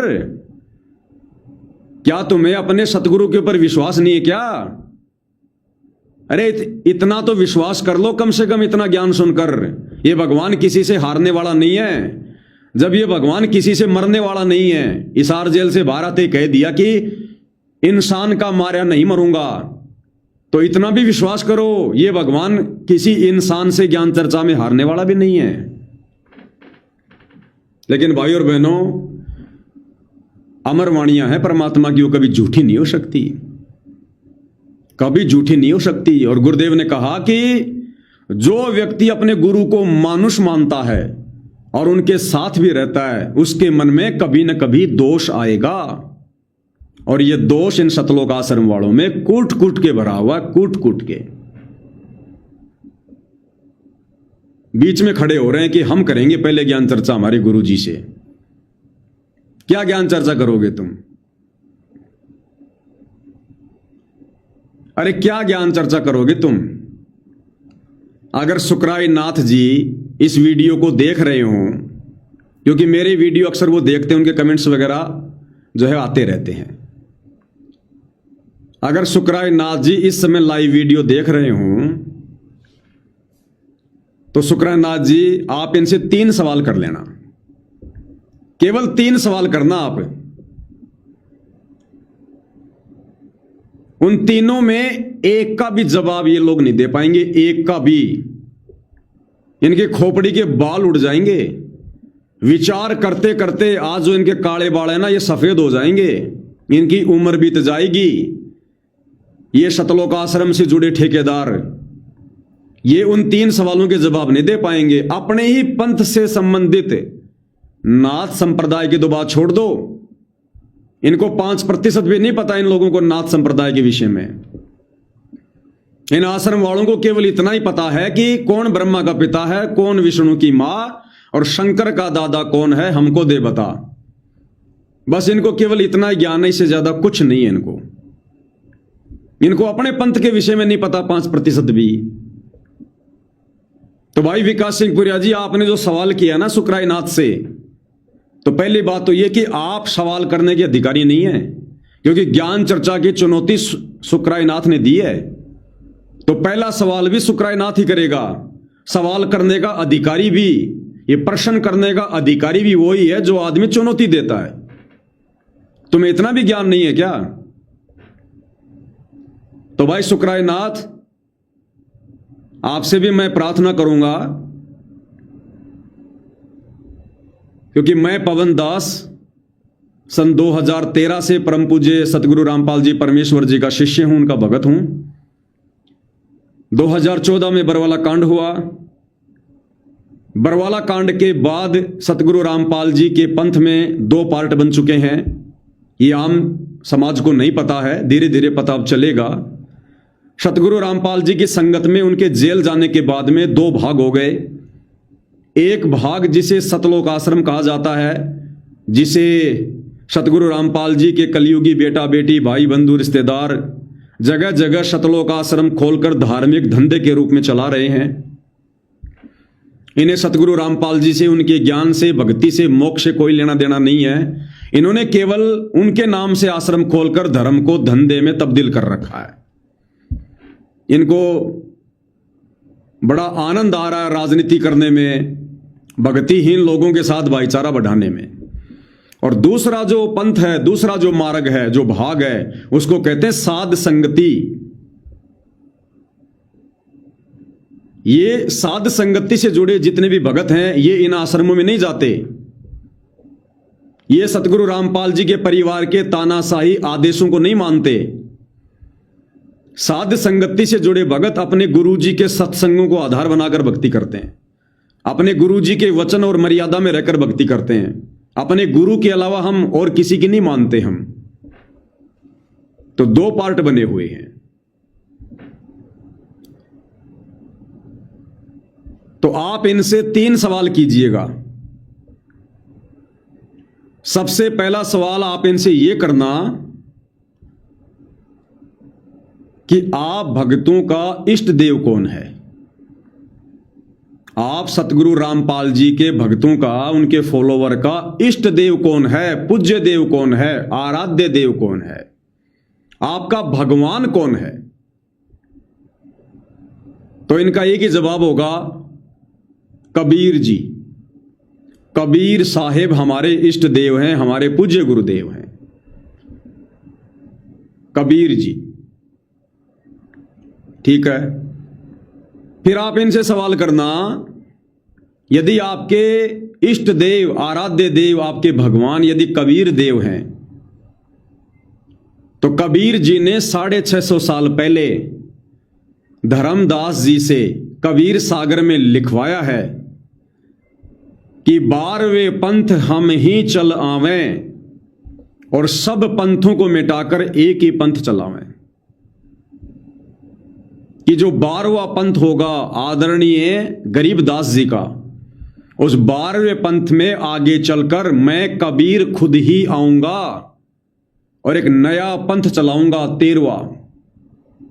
तो शुक्रानाथ जी, आप इन सतलोक आश्रम से जुड़े भक्तों से पूछना कि भाई अगर तुम्हारे इष्ट देव अगर कबीर जी हैं, तो कबीर जी ने तो 650 साल पहले कबीर सागर में 5वें वेद सूक्ष्म वेद में अपनी अमरवाणी में लिखवाया है कि 12वें पंथ हम ही चल आवें, कि मैं कबीर खुद ही 12वें पंथ में चल के आऊंगा और सब पंथों को मिटाकर एक पंथ चलाऊंगा। तो बताओ भाई, आदरणीय गरीबदास जी के 12वें पंथ में कबीर जी कौन से दिन आए, कब आए, किस डेट को आए, वो समय बताओ। साबित करो कि कबीर जी जो 650 साल पहले आए थे, वो अपनी वाणी के अनुसार वर्तमान में आदरणीय गरीबदास जी के 12वें पंथ में आ चुके हैं। क्योंकि अब तो गरीबदास जी का 12वां पंथ समाप्त हो चुका है। 12वें पंथ के जो अंतिम जो गुरु थे, संत थे, आदरणीय रामदेवानंद जी, वो अपना शरीर छोड़ चुके हैं। अंतिम गुरु थे वो 12वें पंथ के। तो 12वां पंथ तो समाप्त हो चुका है और कबीर जी ने कहा कि मैं तो 12वें पंथ में आऊंगा। तो 12वें पंथ में कबीर जी कब आए, कौन से दिन आए, पहले तो मुझे इस बात का जवाब दो। तो शुक्रानाथ जी, इन सतलोक आश्रमों से जुड़े भक्तों की चप्पल घिस जाएगी, इनके दिमाग के फ्यूज उड़ जाएंगे। ये अपने ही पंथ के विषय में आपको इस सवाल का जवाब नहीं दे पाएंगे, साबित ही नहीं कर पाएंगे ये। और ये करेंगे फिर अटपट, और क्या कहेंगे आपको कि जी 9 मार्च 1997 को 9 मार्च 1997 को कबीर जी धरती पर आए, सतगुरु रामपाल जी को मिले और सतगुरु रामपाल जी को तो उन्होंने आकाश मार्ग से सह शरीर उड़ाकर सतलोक भेज दिया। और उसके बाद से संत रामपाल जी के चोले में कबीर जी खुद लीला कर रहे हैं। तो भाई 9 मार्च 1997 को आए। तो शुक्रानाथ जी, आप इनसे 2 सवाल करना कि पहले तो मुझे इस बात का प्रमाण दो, पहले तो मुझे इस बात का प्रमाण दो कि 9 मार्च 1997 को तुम्हारे गुरुदेव सतगुरु रामपाल जी को सतलोक से आकर कोई कबीर भगवान मिला। किसने देखा, किसके सामने मिले, कहां प्रमाण है, साबित करो। अब ये क्या करेंगे, ये आपको सतगुरु रामपाल जी के द्वारा लिखी गई एक पुस्तक है आध्यात्मिक ज्ञान गंगा, उसमें दिखाएंगे कि देखो हमारे गुरु जी ने यहां लिखा हुआ है। अरे भैया, ज्ञान चर्चा में गुरु के द्वारा लिखी गई बातों को नहीं माना जाता। किसी शास्त्र में प्रमाण दिखाओ जो 400 साल पुराना हो, 500 साल पुराना हो, 1000 साल पुराना हो। वेदों में लिखा हो कि संत रामपाल जी को ऐसे ऐसे कबीर जी आकर मिले थे उस नहर के ऊपर। गीता में कहीं लिखा हो, जो व्यक्ति सतगुरु रामपाल जी से ज्ञान चर्चा करने आएगा वो सतगुरु रामपाल जी के द्वारा लिखी गई बातों को थोड़ी मानेगा। अगर वो सतगुरु रामपाल जी को इतना बड़ा महापुरुष मानता है, उनके ज्ञान के आगे नतमस्तक है, तो ज्ञान चर्चा की चुनौती नहीं देगा। तो इन लोगों से इस बात का प्रमाण मांगना कि कौन से शास्त्र में लिखा हुआ भाई कि 9 मार्च 1997 को कबीर जी सतलोक से चलकर कि 12वें पंथ हम ही चल आवें, सब पंथों को मिटाकर एक पंथ चलावें, उस मातन हेल नहर के ऊपर दिन के 10 बजे सतगुरु रामपाल जी को कबीर जी आकर मिले। कौन से शास्त्र में लिखा है? कबीर सागर में लिखा तो बताओ, गरीबदास जी के सदग्रंथ साहिब में लिखा तो बताओ, चारों वेदों में, गीता जी में, कुरान पुराण में लिखा तो बताओ भाई। और किसके सामने मिले? कोई गवाह पेश करो। वहीं फ्यूज हो जाएंगे ये, कोई प्रमाण नहीं इनके पास में किसी भी प्रकार का। दूसरा सवाल फिर ये करना कि तुम कह रहे हो कि 9 मार्च 1997 को कबीर जी सतलोक से चलकर सतगुरु रामपाल जी को हरियाणा की मातन हेल नहर के ऊपर दिन के 10 बजे आकर मिले। तो फिर आप इनसे सवाल करना कि भैया पहले मेरा क्या प्रश्न है, ध्यान से सुन लो। मुझे सिकली मत सुनाओ, अटपट मत सुनाओ। मैंने यह सवाल किया है, यदि कबीर जी तुम्हारे इष्ट देव हैं तो 12वें पंथ में कबीर जी अपनी वाणी के अनुसार कौन से दिन आए, कब आए? वो बोलेंगे जी आपको बता तो दिया 9 मार्च 1997 को आए। तो आप उनसे कहना भैया मैं बच्चा नहीं हूं, ज्ञान चर्चा करने आया हूं। 9 मार्च 1997 से 3 महीने पहले 12वां पंथ समाप्त हो चुका था। तुम तो 3 महीने आगे की मुझे बातें बता रहे हो जिसका कोई प्रमाण भी नहीं है। 12वें पंथ के अंतिम गुरु आदरणीय रामदेवानंद जी और आदरणीय रामदेवानंद जी जो सतगुरु रामपाल जी के मुंह बोले गुरु जी थे, 26 जनवरी 1997 को उन्होंने शरीर छोड़ दिया था। 26 जनवरी 1997 को।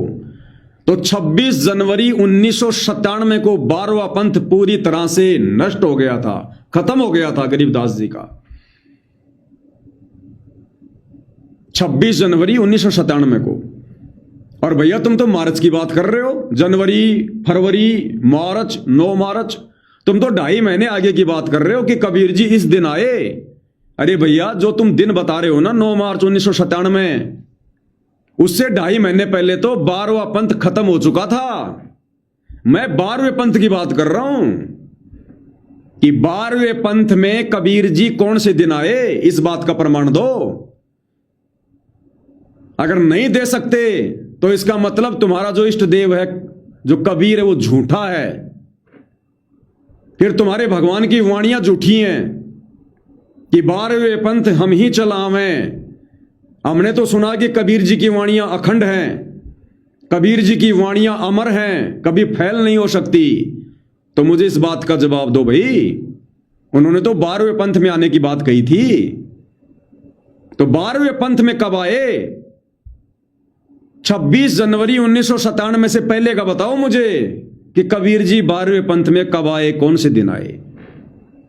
इनके पास में कोई जवाब नहीं, किसी भी प्रकार का कोई जवाब नहीं। फिर वो कहते ना कि भाई मरता क्या नहीं करता। फिर ये क्या कहेंगे कि भाई कबीर परमात्मा जी नहीं आए, उन्होंने अपनी आत्मा को भेज दिया, उन्होंने अपने अंश को भेज दिया, सतगुरु रामपाल जी को भेज दिया उन्होंने। तो शुक्रानाथ जी आप इनसे सवाल करना कि ठीक है भाई, जैसा तुम कह रहे हो ठीक है कि कबीर भगवान नहीं आए, इसका मतलब कबीर तो झूठा हो गया। जैसा वाणी में बोला था वैसा तो वो पाया नहीं। चलो कोई बात नहीं, उन्होंने अपने अंश को भेज दिया होगा सतलोक से, अपने परम अंश को भेज दिया होगा सतगुरु रामपाल जी को। जैसा तुम कहते हो कि भाई संत रामपाल जी कबीर जी के अवतार हैं, वो नहीं आए तो सतगुरु रामपाल जी को भेज दिया सतलोक से। लेकिन ज्ञान चर्चा हो रही है, ज्ञान चर्चा में कोई भी बात कहेंगे तो उसका कोई प्रमाण होना चाहिए। तो शुक्रानाथ जी फिर आप इनसे सवाल करना सिंहपुरिया जी से कि तुम लोगों के अनुसार अगर कबीर जी ने अपना अंश भेज दिया, अपना अवतार भेज दिया, अपना परम अंश भेज दिया, जिसे तुम सतगुरु रामपाल जी कह रहे हो, तो भैया मुझे इस बात का चारों वेदों में, गीता जी में, कुरान में, पुराण में, बाइबल में कहीं भी कोई प्रमाण दो जो कबीर जी ने यह कहा हो कि अगर मैं नहीं आऊंगा तो अपना कोई अंश भेजूंगा। इस बात का प्रमाण दो मुझे।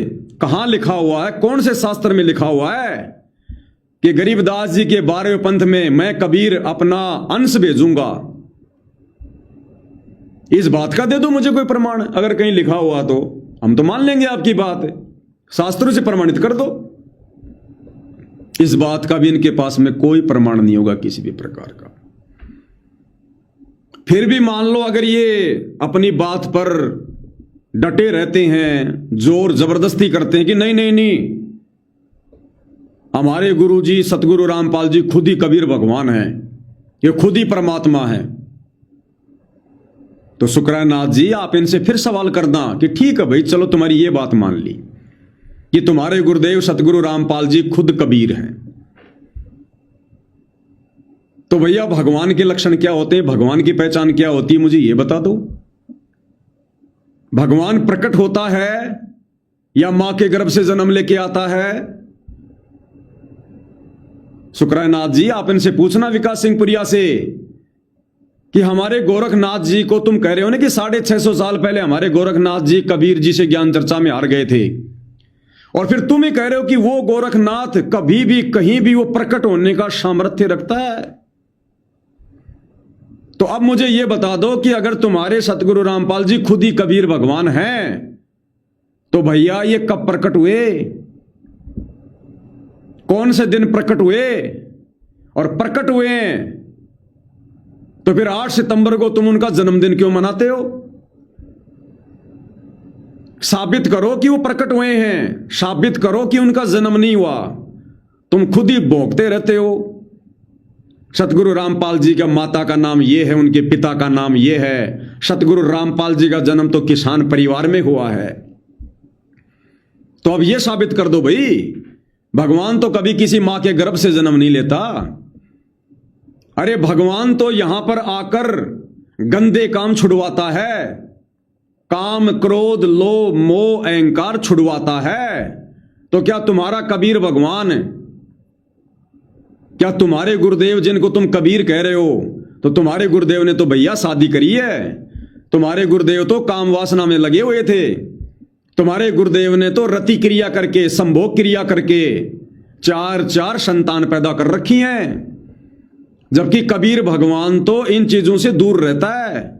कबीर भगवान कभी किसी स्त्री से संग नहीं करता, कबीर भगवान काम क्रोध मोह लोभ अहंकार में नहीं सड़ता। कबीर भगवान जो स्त्री संग नहीं करता फिर बच्चे कहां पैदा करेगा? तो साबित करो विकास सिंहपुरिया जी, तुम कह रहे हो ना हमारे गुरु जी खुद ही कबीर भगवान है, तो साबित कर दो। ज्ञान चर्चा तो आगे करेंगे, बाद में करेंगे, पहले भूमिका तो तैयार करो। कोई जवाब नहीं दे पाएंगे किसी भी प्रकार का। और इन तमाम सवालों के जवाब प्रमाणित तत्व ज्ञान आधार से, पूज्य गुरुदेव जी के आशीर्वाद से हम सत्सेवक भाई बहनों ने ना जाने कितने वीडियो बना बना के सोशल मीडिया पर वायरल कर रखे हैं। उसके बावजूद भी ये लोग आपको जवाब नहीं दे पाएंगे, क्योंकि भाई ये अध्यात्म है, ये अध्यात्म है।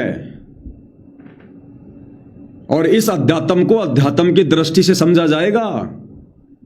ये जबरदस्ती ना कोई समझ सकता, ना कोई किसी को समझा सकता, चाहे लाख कोशिश कर लो। और यही कारण है आज तक सतगुरु रामपाल जी ने किसी के साथ में कोई ज्ञान चर्चा क्यों नहीं करी। जिन जिन को सतगुरु रामपाल जी ने ज्ञान चर्चा का न्योता दिया, आज तक कोई उनके सामने ज्ञान चर्चा करने क्यों नहीं आया?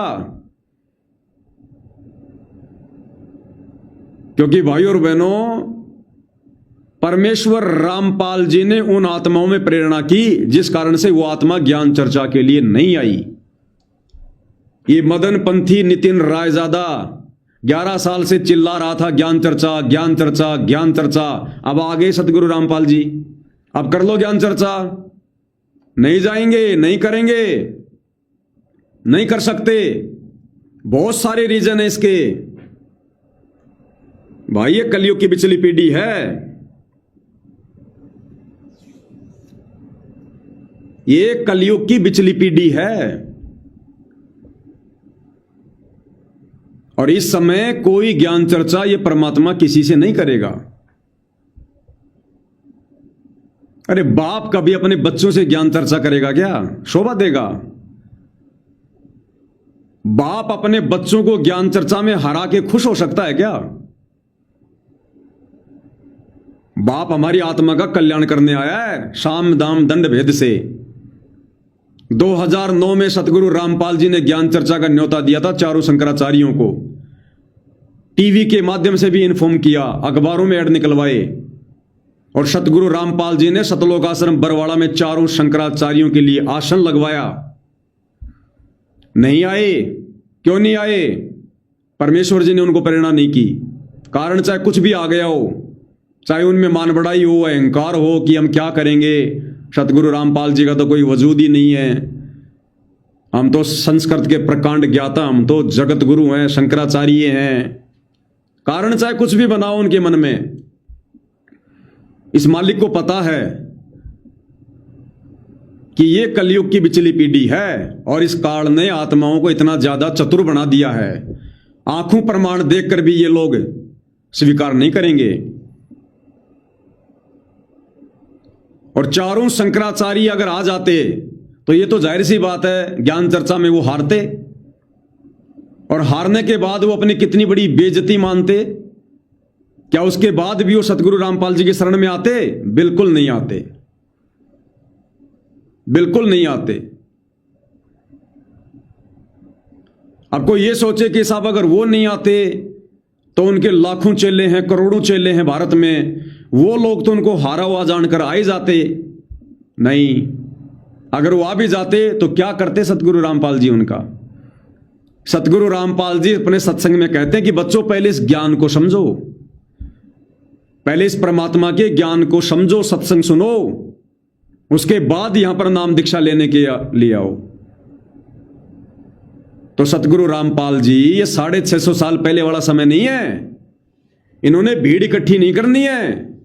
जो काशी के भंडारे में इन्होंने 24 घंटे दूसरा रूप बनाया केशव बंजारे का, केशव बंजारे के रूप में सवाल कर रहे हैं, खुद कबीर परमात्मा जवाब दे रहे हैं। 8 पहर 24 घंटे ज्ञान चर्चा हुई, सत्संग सुनाया। और गुरुदेव ने बताया कि जो 18 लाख लोग आए थे उनमें 15-16 लाख लोगों ने दीक्षा ली थी। तो आज ये परमात्मा इस प्रकार से लोगों को दीक्षा दिलवाकर अपना शिष्य नहीं बनाना चाहता। भाई वो तो पार होने का समय नहीं था 650 साल पहले वाला। उस समय तो परमात्मा ने केवल उनको अपनी शरण में लेकर उनको भक्ति से चार्ज करके मनुष्य जन्म देने थे। पार होने का समय, मोक्ष का समय तो ये कलयुग की बिचली पीढ़ी है। इस समय तो परमात्मा ठोक बजा के लेगा। इस समय परमात्मा भीड़ इकट्ठी नहीं करेगा कि ज्ञान चर्चा कर ली और वो संत हार गए और उनके चेले सतगुरु रामपाल जी के भगत बन जाएंगे और सतगुरु रामपाल जी उन लाखों लोगों को भगत बनता हुआ देखकर बड़े खुश होंगे। ये परमात्मा भीड़ का ग्राहक नहीं है।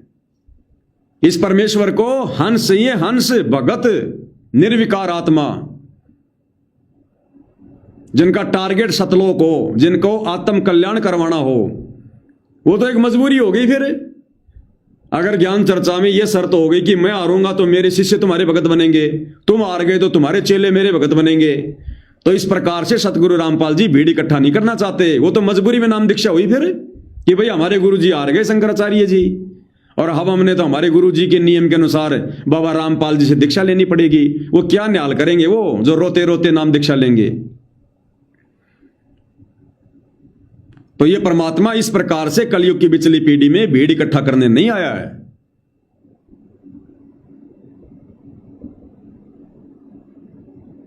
तो विकास सिंह पुरिया जी, हम तो आपसे प्रार्थना करेंगे आप अपनी इन हरकतों से बाज आओ। अगर सुकराई नाथ जी अगर ज्ञान चर्चा सतगुरु रामपाल जी से करना चाहते हैं तो बीच में मेंढक की तरह मत फुदको, अपनी भक्ति करो ना। अब गुरु जी आ गए, अब भक्ति कर अपनी, छोड़ दे मान बढ़ाई को, क्या रखा भी इसमें।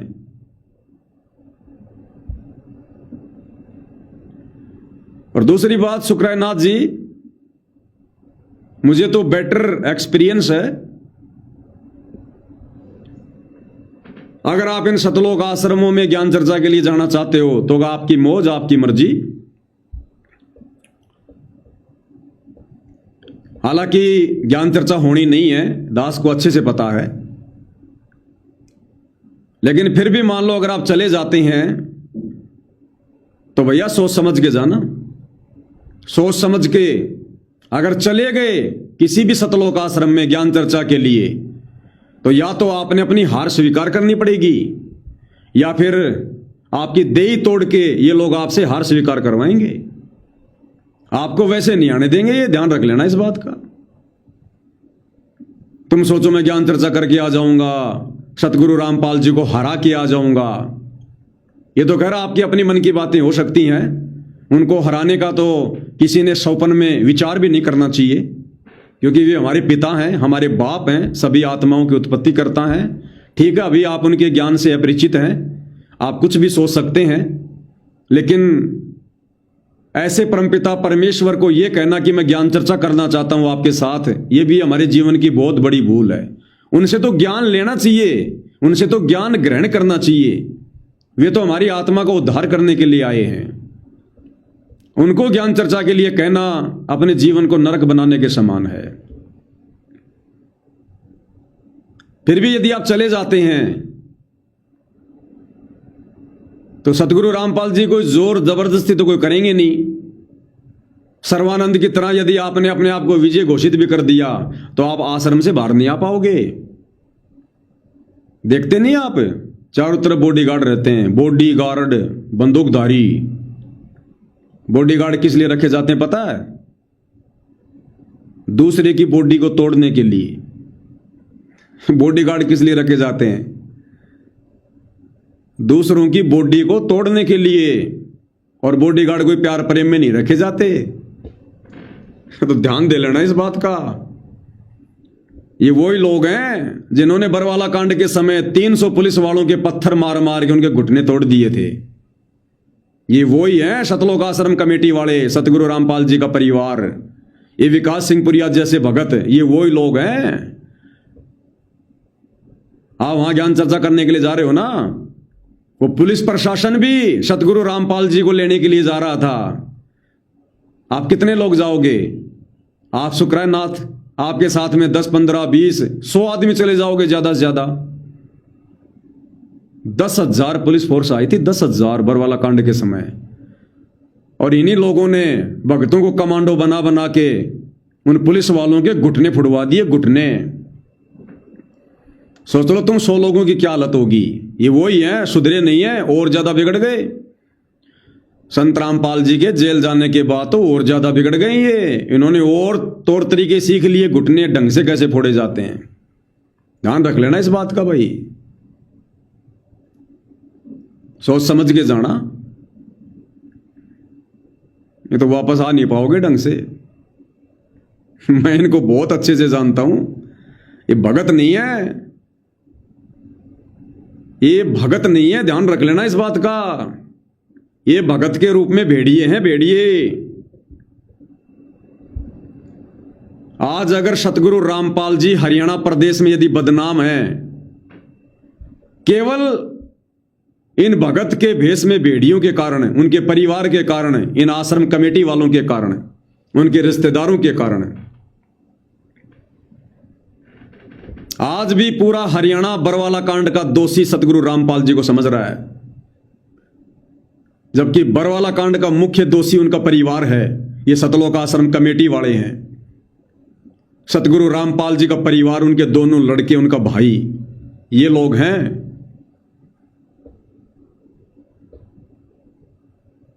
तो भाई ज्ञान चर्चा तो देखो, मेरे विचार से तो कोई आपके लिए शोभा देने वाली बात नहीं है।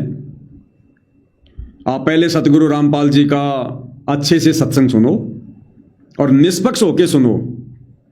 देखो, आत्मा का कल्याण आपने भी करवाना है, तभी तो आपने संत का चोला धारण किया है। आप नाथ संप्रदाय से जुड़े, अपने माता पिता को छोड़ दिया, अपनी संपत्ति को छोड़ा। आपने क्यों छोड़ा? भगवान पाने के लिए।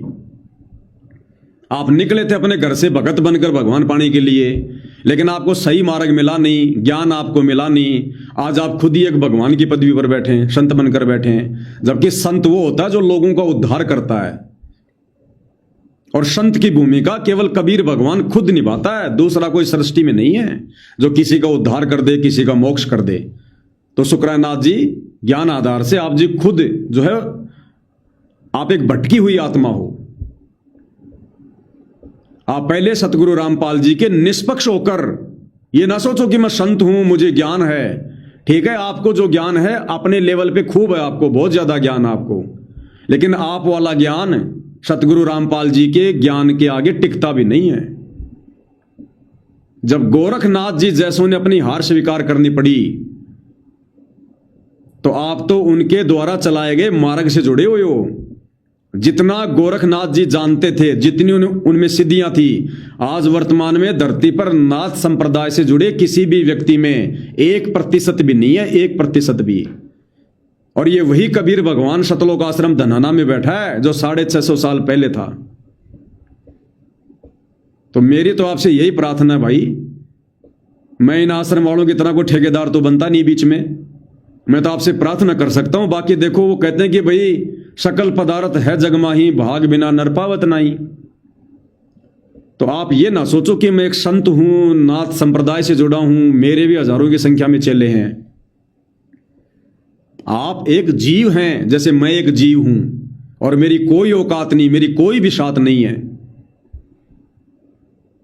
ना एक सेकंड का आपका भरोसा कब आपके प्राण पखेरु उड़ जाएं, ना मेरा भरोसा कब उड़ जाएं। हम सब जीव हैं, या प्रधानमंत्री का भरोसा नहीं है, अगले पल उसके साथ क्या घटना घटित हो जाए। क्या इंदिरा गांधी को पता था इस बात का, मेरे बॉडीगार्ड मुझे मारेंगे? क्या किसी प्रधानमंत्री को, जिसका हेलीकॉप्टर की दुर्घटना में, एरोप्लेन की दुर्घटना में जिसकी मौत हो जाती है, चारों तरफ सैकड़ों बॉडीगार्ड जिसके साथ होते हैं, और वो ऊपरी मर जाता है, अचानक से हार्ट अटैक आ जाता है? तो यहां हम सब जीव हैं, ब्रह्मा विष्णु महेश तक सब जीव संज्ञा में हैं। तो एक बार सतगुरु रामपाल जी के सत्संग सुनो निष्पक्ष होकर, कि जैसे मैं पहली बार इनके सत्संग सुन रहा हूं और मैंने तो परमात्मा पाना है।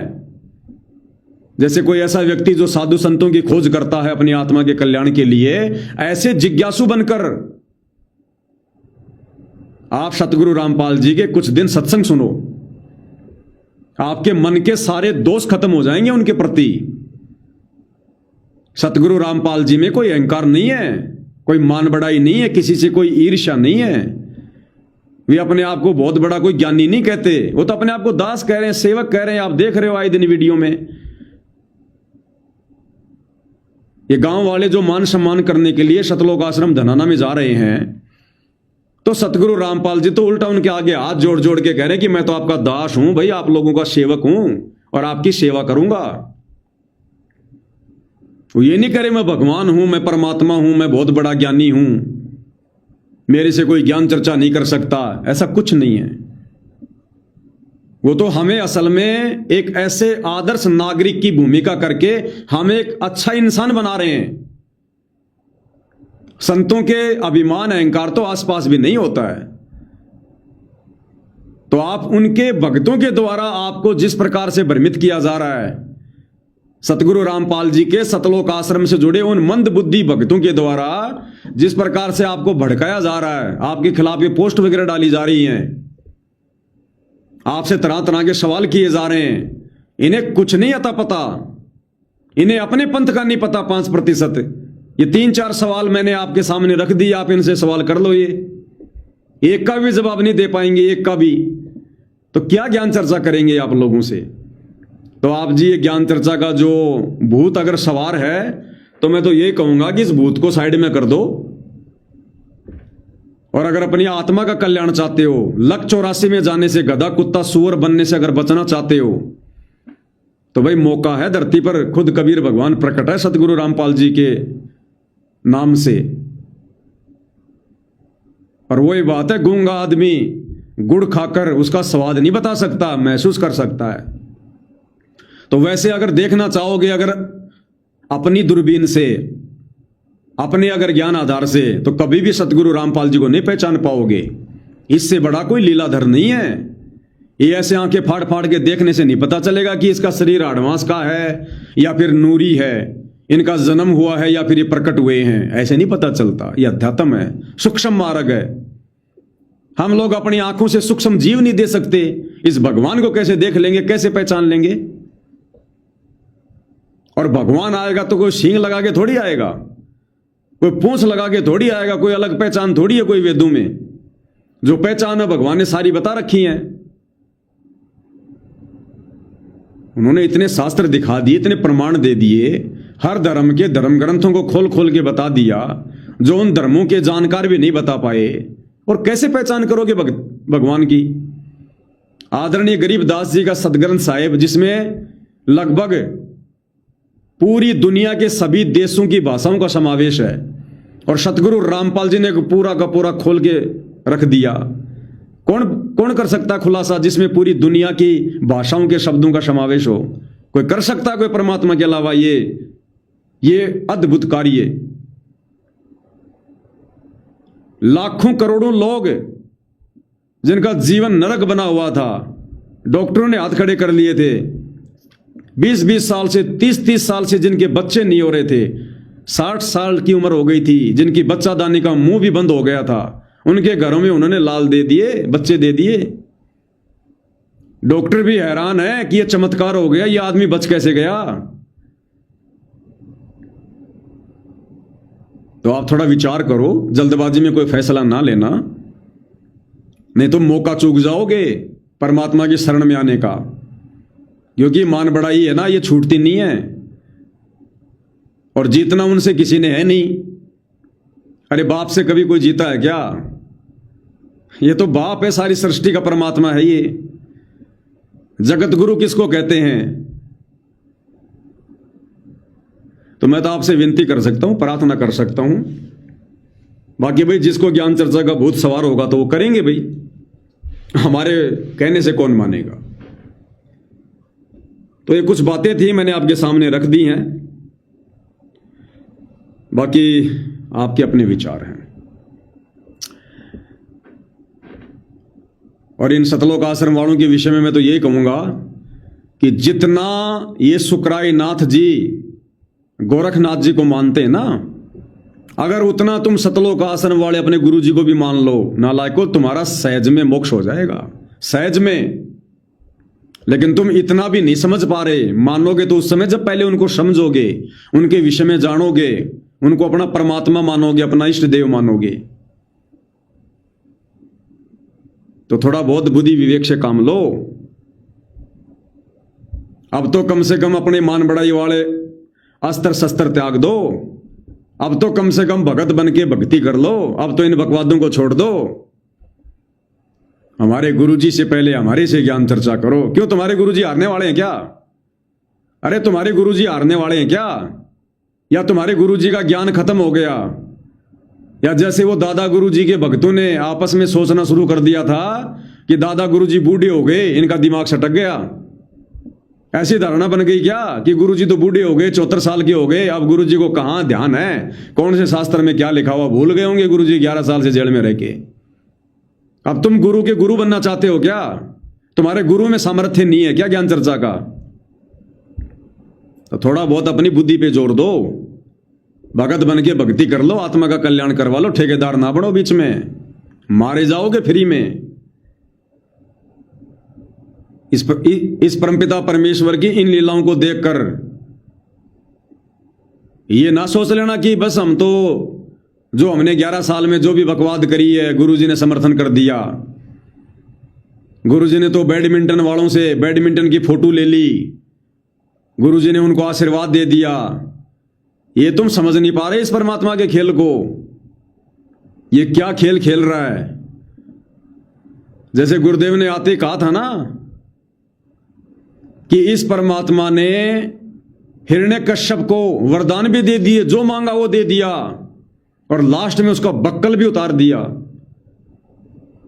तो 11 साल से जेल में बैठे कबीर भगवान सतगुरु रामपाल जी से तुम लोगों ने जो जो वरदान मांगे, ज्ञान विरुद्ध, जी स्टेडियम बनवा दो, जी जाटों के आरक्षण में जाएंगे, जी गुंडों की सीबीआई जांच का समर्थन करेंगे, जी लाइब्रेरी बनवाएंगे, जी धर्मशाला बनवाएंगे, जो जो बकवादे तुम लोगों ने किए, जो जो वरदान लिए ना इस कबीर भगवान से मानुष मानकर, और दे दिए तुम्हें सारे के सारे, ये बक्कल भी उतारेगा समय आने पर, ध्यान रख लेना। तुम्हारी बुद्धि ऑफ है तो हम तो प्रार्थना कर सकते हैं, संभल जाओ, सुधर जाओ, माफी मांग लो गुरुदेव से अपने गुनाहों की। जो गुनाह तुम लोगों ने कर डाले हैं, जो गुनाह करने से तुम अब भी बाज नहीं आ रहे, गुरु को मानुष मानकर, और गलतियों पे गलतियां। वो तीसरा झटका जो गुरुदेव ने कह रखा ना कि तीसरा झटका काल नहीं उठ पाएगा। कौन है काल? तुम ही हो। तीसरा झटका क्या है समझने नहीं क्या? पहला झटका करो था कांड, दूसरा झटका बरवाला कांड, और तीसरा झटका अब जो लगेगा जिसको काल सहन नहीं कर पाएगा, यानी तुम शतलोक आसन वाले, गुरु का परिवार, ये संगत, वो तीसरा झटका सहन नहीं कर पाएगी। जब ये परमात्मा सात संगति को खड़ा कर देगा दुनिया के सामने कि ये है मेरा मार्ग, ये है वो भगत जो पार होंगे, ये है वो भक्ति विधि शतलोक जाने की जो सात संगति वाले कर रहे हैं, वो झटका तुम सहन नहीं कर पाओगे। इसलिए अभी भी थोड़ा बहुत समय है। ये दयालु परमात्मा है, इसकी दयालुता का फायदा उठा लो। नाक रगड़ रगड़ के माफी मांगो, बकवाद करने से पीछे हट लो, वरना डूब चुके हो पूरी तरह से। 1-2 नहीं, अनंत मनुष्य जन्म गए तुम्हारी बर्बादी में। अनंत युग तक नहीं संभालेगा फिर ये परमात्मा, अनंत युग तक। तो भाई और बहनों, हम जितने भी साध संगति से जुड़े हुए भाई बहन हैं, आप और हमने इन तमाम घटनाओं से शिक्षा लेनी है। हिसार जेल से आने के बाद तकरीबन 17-18 दिन हो चुके हैं गुरुदेव को। अभी तक गुरुदेव ने कोई जिक्र किसी भी प्रकार का साध संगति को लेकर नहीं किया, मुझ पवन दास को लेकर नहीं किया। समझ जाना संकेत को, अन्यथा यह मुद्दा तो गुरुदेव ने सबसे पहले उठाना था। जिस मुद्दे को गुरुदेव 11 साल से जेल में बैठकर लगातार उठा रहे थे, कभी पुस्तक लिखकर, कभी ऑडियो के माध्यम से, कभी वीडियो के माध्यम से, कभी लेटर के माध्यम से, जो 11 साल से संगत में चर्चा का विषय बना हुआ था। इस कदर गुरु को मानुष मानकर गुरु के परिवार ने मुझ पवन दास और सात संगति के खिलाफ गुरु जी को भड़का रखा था। मेरे ऊपर गुरुदेव भगवान के माध्यम से मुकदमे करवा दिए गए। क्या वो परमात्मा बाहर आकर इस मुद्दे पर बात नहीं करता? जानबूझ के नहीं कर रहा परमात्मा, क्योंकि परमपिता परमात्मा गधों के साथ में घोड़ों को मिक्स नहीं करना चाहता। ये परमात्मा चाहता है कि मेरे यहां से सतलोक जाने के बाद ये दुनिया किस प्रकार से भक्ति करेगी। ये परमात्मा हम सत्सेवकों को लेकर वो उदाहरण पेश करना चाहता है कि जैसे मेरे धनाना आश्रम में आने के बाद भी, और जिस प्रकार सात संगति से जुड़े मेरे बच्चे मुझे शब्द रूप में अपने घर पर विराजमान करके, और उसी श्रद्धा, उसी लगन के साथ, उसी समर्पण के साथ, मन में किसी प्रकार का दोष ना रख के जो भक्ति कर रहे थे। बच्चों, इस प्रकार से घर घर को आश्रम बनाओ, इस प्रकार से पूरी दुनिया को आश्रम बनाओ, इस प्रकार से तुमने भक्ति करनी पड़ेगी। ये गुरुदेव भगवान उदाहरण पेश कर रहे हैं, और ये लंबा खींचेंगे। इस बीच में जो कमजोर आत्मा होगी सात संगति में, वो किसी भी पॉइंट से मन में दोष पैदा करके वो सात संगति से टूटकर आश्रम में चली जाएगी। इसलिए परमात्मा देरी कर रहा है कि थोड़ा बहुत यदि कोई कचरा बचा हो तो वो भी आ जाए, टूट जाए। 24 कैरेट सोना बना के परमात्मा सतलोक लेकर जाएगा। तो आप और हम सत्सेवक भाई बहनों को परमात्मा एक एग्जाम्पल के रूप में पूरी देश और दुनिया के सामने खड़ा करना चाहते हैं। इसलिए परमेश्वर जी चुप हैं। तो थोड़ा सा धैर्य धारण करना और ज्ञान को आधार बनाना हमारी भक्ति को छीन नहीं सकता, ध्यान रख लेना। हम परमेश्वर रामपाल जी को आधार बनाकर घर बैठ के भक्ति कर रहे हैं, मर्यादा निभा रहे हैं। चाहे 7 समुद्र पार बैठ के भक्ति कर लो, मर्यादा में रहकर, गुरु को इष्ट मानकर। गुरु पल पल साथ है। और आश्रमों में तो वैसे भक्ति नहीं होती। गुरु के आने के बाद भी इन शतलोक आश्रमों में जो राग, द्वेष, ईर्ष्या जो बदबू मार रही है, इतनी तो पहले भी नहीं थी। इतना द्वेष भर गया उन लोगों में, वो भेदभाव। ये लोग कहा करते थे कि हमारे आश्रम में कोई भेदभाव नहीं होता। भक्तों की 1-1 किलोमीटर लंबी सांप की तरह लाइन लग रही है गुरुजी के दर्शन के लिए, और राजनेताओं को गुरुजी के लड़के वीआईपी दर्शन करवाते हैं, वीआईपी दर्शन। अरे उस परमात्मा के दरबार में सब एक समान होने चाहिए। उन राजनेताओं को भी लाइन में लगना चाहिए, बीच में नहीं, सबके पीछे, कि भैया नियम और कायदे से चलो। यहां पर ये परमात्मा का दरबार है, पूर्ण ब्रह्म का दरबार है। यहां हम अगर भेदभाव करेंगे तो हम भी उसके दोषी बनेंगे। चाहे नेता हो, चाहे राजनेता हो, कोई प्रधानमंत्री भी अगर आ जाए और अगर लाइन लग रही है तो सबसे पीछे वाले भगत के पीछे प्रधानमंत्री को होना चाहिए। ये वो मार्ग है। हमारे आश्रमों में भेदभाव नहीं होता। अरे तुम तो अपने भक्तों के साथ में भेदभाव कर रहे हो, अपने भक्तों के साथ में, गुरु भाई बहनों के साथ में। बेचारे 10-10 घंटे लाइन में लग के दुखी होके गुरु जी के दर्शन करने जा रहे हैं, और नेताओं को तुम वीआईपी ट्रीटमेंट दे रहे हो। उनकी गाड़ियां भी आश्रम के अंदर आ रही हैं। ये भेदभाव नहीं है क्या? ये निष्पक्षता है। भैया जब सत्य सामने आता तब पता चलता हम कितने भगत हैं। सोशल मीडिया पर कितना ही भोंक लो, कितना ही लिख दो, हमारे आश्रम में ये होता है, हमारे आश्रम में वो होता है। अब क्या हो रहा है इन आश्रमों में? ये आश्रम है ये, इसलिए गुरुदेव ने इनको कुआं बताया, इसको खुली जेल बताया। हम क्या करेंगे उस कुएं में जाके? हम क्या करेंगे उस जेल में जाके? हमारे घर को गुरुदेव ने आश्रम बना दिया। घर घर शतलोक आश्रम, घर घर शतलोक आश्रम। तो भाई और बहनों, आप और हमने दृढ़ रहना है। और परीक्षा बहुत हो सकती है, ध्यान रख लेना। ये दास पहले भी कहता आया है कि ये पवन दास सदा तुम्हारे बीच में नहीं रहेगा। सदा तुम्हारे को इस प्रकार से गुरुदेव की प्रेरणा से ये ट्रीटमेंट नहीं देता रहेगा। हो सकता है परमात्मा कोई नया खेल खेल दे। हो सकता है ये पवन दास कुछ समय के लिए जेल चला जाए, और फिर उसके पीछे तुम क्या करोगे? परमात्मा फिर यह भी चेक करेगा कि पवन दास के फिर से जेल जाने के बाद क्या ये साध संगत पवन दास के पीछे चल रही थी क्या? अब पवन दास के जेल जाने के बाद क्या इन भक्तों में उतनी दृढ़ता रहेगी क्या? इतना ही विश्वास रहेगा क्या? तो यह भी ध्यान रख लेना भाई और बहनों, कुछ भी हो सकता है। दास आपको पहले संकेत कर रहा है। ऐसा भी हो सकता है ये दास परमात्मा जी के आशीर्वाद से कुछ दिन सेवा में जेल भी जा सकता है। उसके बाद क्या होगा वो अग्नि परीक्षा ही होगी, वो भी हमारी एक परीक्षा होगी।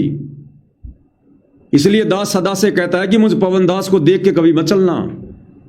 मैं क्या कह रहा हूं, क्या बोल रहा हूं, जो गुरु के ज्ञान से है वो मैच करना। और यहां किसी को आधार मत बनाओ। ठीक है, परमात्मा ने मुझे एक समय के लिए सहयोगी बनाया, लेकिन आधार अपने गुरु जी के ज्ञान को ही बनाओ। सहयोगी तो कोई भी भगत हो सकता है, लेकिन आधार केवल अपने गुरु जी के ज्ञान को बनाओ, अपने गुरु जी को बनाओ। किसी भगत को आधार मान के मत चलना कभी जिंदगी में। ये तो परमात्मा ने इस दास के ऊपर दया रखी, जो मेरे को इतने दिनों तक परमात्मा ने संभाल के रखा, काल प्रेरित नहीं होने दिया। अन्यथा मेरे जैसे तो 50 आते हैं, 50 जाते हैं। कितनी बार ना जाने हमारी नैया डूबती, लेकिन परमात्मा ने दास को दृढ़ता देके रखी। इस दास की औकात नहीं थी इस भक्ति मार्ग पर दृढ़ बने रहने की, इन आश्रम के इन गुंडों का सामना करने की, इनके इतने जुल्म सहन करने की। ये परमात्मा जी ने विशेष आशीर्वाद देके रखा आप भगत भाई बहनों के लिए, आप लोगों को भक्ति मार्ग पर दृढ़ बनाए रखने के लिए। तो किसी भगत को कभी भी आधार बना के मत चलना भक्ति मार्ग में। भगतों से तो फायदा उठाया जाता है। जितना वो भगत परमात्मा की मर्यादा में रहकर हमें कोई सत संदेशा दे रहा है, तो हमने तो उस भगत का फायदा उठाना है, भक्ति पर हमने दृढ़ होना है, लेकिन उस भगत को देख के नहीं चलना हमने बिल्कुल भी। वो भगत चाहे आज मर जाए, पवन दास चाहे आज मर जाए, आपने कोई शोक नहीं होना चाहिए, किसी प्रकार का कोई दुख नहीं होना चाहिए। यहां सबके अपने कर्म है भाई।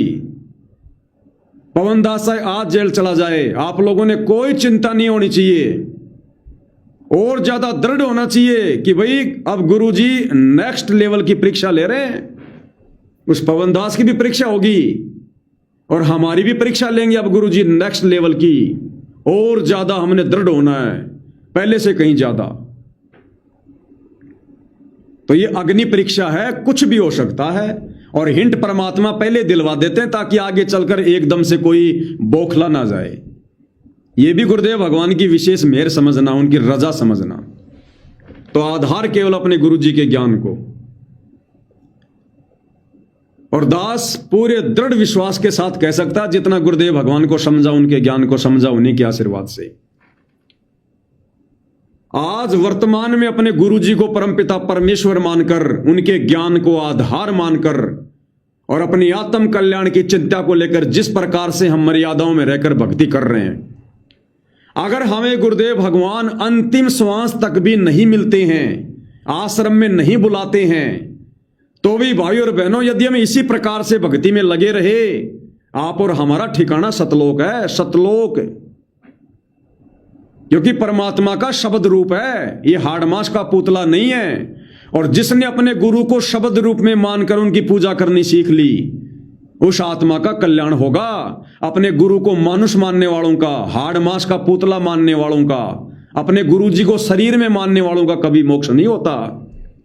देही को सतगुरु कहे यो तो धुंधर ज्ञान, और चार दाग आवे नहीं उसको सतगुरु जाने। तो अगर अंतिम श्वास तक भी अगर गुरुदेव भगवान नहीं मिलते हैं, अगर नहीं हमें आश्रम में बुलाते हैं, तो भी हमारा इतना ही विश्वास, इतनी दृढ़ता होनी चाहिए हमारी कि गुरुजी तो असली रूप में तो हमारे साथ हैं। वो देही वाला रूप तो परमात्मा ने केवल ज्ञान समझाने के लिए धारण करना पड़ता है, और इस परमात्मा की देह थोड़ी है, ये तो शब्द है। हम हैं शब्द, शब्द हम माही, और हमसे भिन्न और कछु नहीं। परमात्मा कहते हैं वो शब्द मैं ही हूं भाई, मेरा शब्द रूप है। शब्द निवास आकाशवाणी यो सतगुरु का रूप है। तो वो शब्द परमात्मा सतगुरु रामपाल जी, और शब्द हम माही, और जिस शब्द को लेकर तुम्हारा मोक्ष होगा, गुरुदेव कहते हैं वो शब्द मेरे पास है, और हमसे भिन्न और कछु नहीं। हमारे से भिन्न ना कोई आश्रम है, ना कोई और कुछ है, ना कुछ नहीं है। और शब्द रूप में गुरुजी हमारे साथ, हमारे घर पर, हमारे घट में, घटी ही में गंगा, घटी ही में जमुना, घटी ही में जगदीश, सतगुरु तारेंगे। बताओ फिर हमें कमी किस बात की? अरे जब गुरुजी हमारे साथ जाएंगे शरीर छोड़ने के बाद, तो शब्द रूप में तो जाएंगे, आड़मास के पुतले के रूप में थोड़ी जाएंगे, शब्द रूप में जाएंगे गुरुदेव हमारे साथ में, सूक्ष्म शरीर को लेकर। तो हमने तो शब्द की पूजा करनी है, शब्द को अपना गुरु बनाना है। रामानंद से कहे कबीरा, शब्द गुरु चित चेला रे। बस मर्यादा ना टूटने देना, मन में कोई कच्चापन ना आने देना। फिर देखो इस परमपिता परमेश्वर के अद्भुत खेल क्या करेगा ये परमात्मा। ये तो दास आपको नेक्स्ट लेवल की बात बता रहा कि ऐसा भी हो सकता है, तो हमने इस कदर तैयार रहना है। अन्यथा ये परमात्मा आने वाले समय में जो तीसरा जो झटका बता रहे हैं ना, उस तीसरे झटके में परमात्मा देश और दुनिया के सामने सात संगति को खड़ा कर देगा कि ये है वो मेरा मार्ग, मेरा मिशन, और ये है वो भक्ति जिससे तुम मेरी प्राप्ति करोगे, सतलोक जाओगे। आंख फटी की फटी रह जाएंगी इन आश्रम वालों की। और उस समय दुनिया वालों को पता चलेगा कि हम जो सुना करते थे भविष्यवाणियों में कि कल की भगवान प्रकट हो चुका है और उनका गुप्त मिशन चल रहा है, ये है वो गुप्त मिशन साध संगति, जिसको आज सतगुरु रामपाल जी की संगत भी अज्ञानता के चलते, काल प्रेरणा के चलते ढंग से समझ नहीं पा रही, स्वीकार नहीं कर पा रही। तो भाई आप और हम साथ संगति से जुड़ी आत्माएं विश्व की वो आत्मा है जिनकी परमेश्वर ने बुद्धि ऑन कर रखी है, जिनको ये बात ज्ञान आधार से समझ में आ रही है, जिनमें गुरु ने इतने दृढ़ता दे रखी है, इतना विश्वास भर रखा है, और ये विश्वास हमने इसी प्रकार से कायम रखना है। अब तो परमपिता परमेश्वर ने आप साथ संगति से जुड़े भाई बहनों को इतना दृढ़ बनवा दिया, अब तो मेरे को वैसे रिटायरमेंट ले लेना चाहिए, अब तो मुझ पवन दास की कोई जरूरत ही नहीं होनी चाहिए। अब तो मालिक ने घर घर में पवन दास बैठा दिए, घर घर में पवन दास बना दिए परमात्मा ने।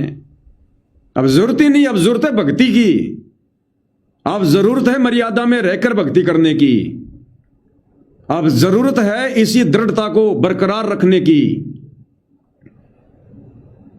और किसी को मत देखो अब, कब परमात्मा कब कौन से सारे रास्ते बंद कर दे, कब ये लाइव आना बंद हो जाए, कब दास जेल चला जाए, कब आपके सामने क्या परिस्थिति प्रकट हो जाए।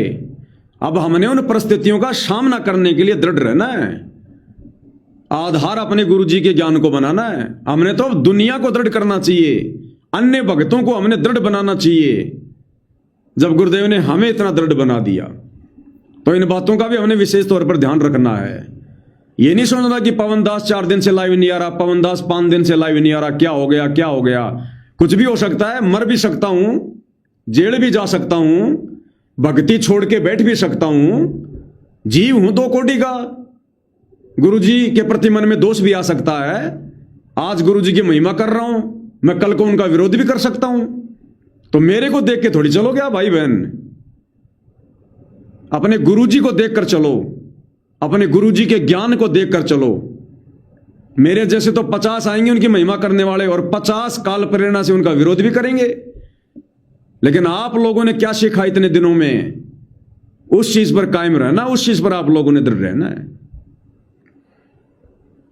तो इतनी दृढ़ता भाई और बहनों आज हमारे अंदर पैदा होनी चाहिए कि कल को मैं पवन दास भी अगर काल प्रेरित होकर अगर अपने गुरुजी की दिन रात अगर मैं बुराई करूं, दिन रात गालियां निकाल निकाल के, तो भी आप भाई बहनों ने टस से मस नहीं होना, टस से मस। और गुरुजी से यही प्रार्थना करने की, हे गुरुदेव हम नीचों पर तो दया करना मेरे परमात्मा। जब ये पवन दास जैसे भगत इस प्रकार से काल प्रेरित हो सकते हैं, तो परमात्मा हम नीचों की तो क्या औकात है। मालिक दया करो, बंदी छोड़। ए मालिक हमें तो बचा के रखना परमात्मा, जो गलती इस पवन दास से बन गई होगी परमात्मा हमसे सौपन में ना बन जाए। इस कदर दृढ़ होना अपने। पवन दास आए भाड़ में जाए, अब कोई लेना देना नहीं है। मालिक ने पवन दास के माध्यम से आप लोगों को दृढ़ करवाना था, कर दिया। अब और देने को लेने को कुछ नहीं है। अब आप लोगों के अंदर परमात्मा ने इतना सब कुछ सॉफ्टवेयर सेट कर दिया, आप खुद हर चीज का निष्कर्ष निकाल सकते हो, हर चीज का निर्णय चुटकियों में कर सकते हो। तत्व ज्ञान रूपी टोर्च दे रखी है गुरुदेव भगवान ने, अब हमें किसी की आवश्यकता नहीं है। तो बहुत सारी बातें हैं भाई और बहनों, समय समय पर गुरुदेव भगवान के आशीर्वाद से हम चर्चा करते रहेंगे। और दास अगर रोजाना लाइव आता तो बहुत अच्छी बात है गुरुदेव के आशीर्वाद से। अगर नहीं आ पाता है तो ऐसी कोई बात हमारे मन में नहीं आनी चाहिए, क्योंकि परमात्मा जी की और भी बहुत सारी सेवा होती हैं।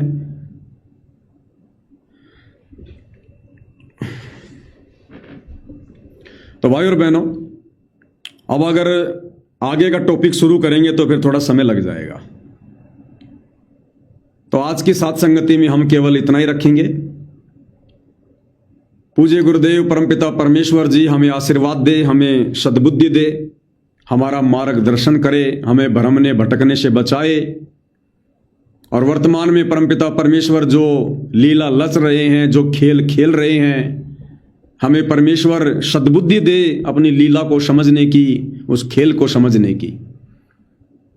और गुरुदेव भगवान हमें आशीर्वाद दे कि हम उनकी जो करनी है उसको ना देखकर हम उनकी जो है कथनी के ऊपर चलें, हम उनके वचनों के ऊपर चलें।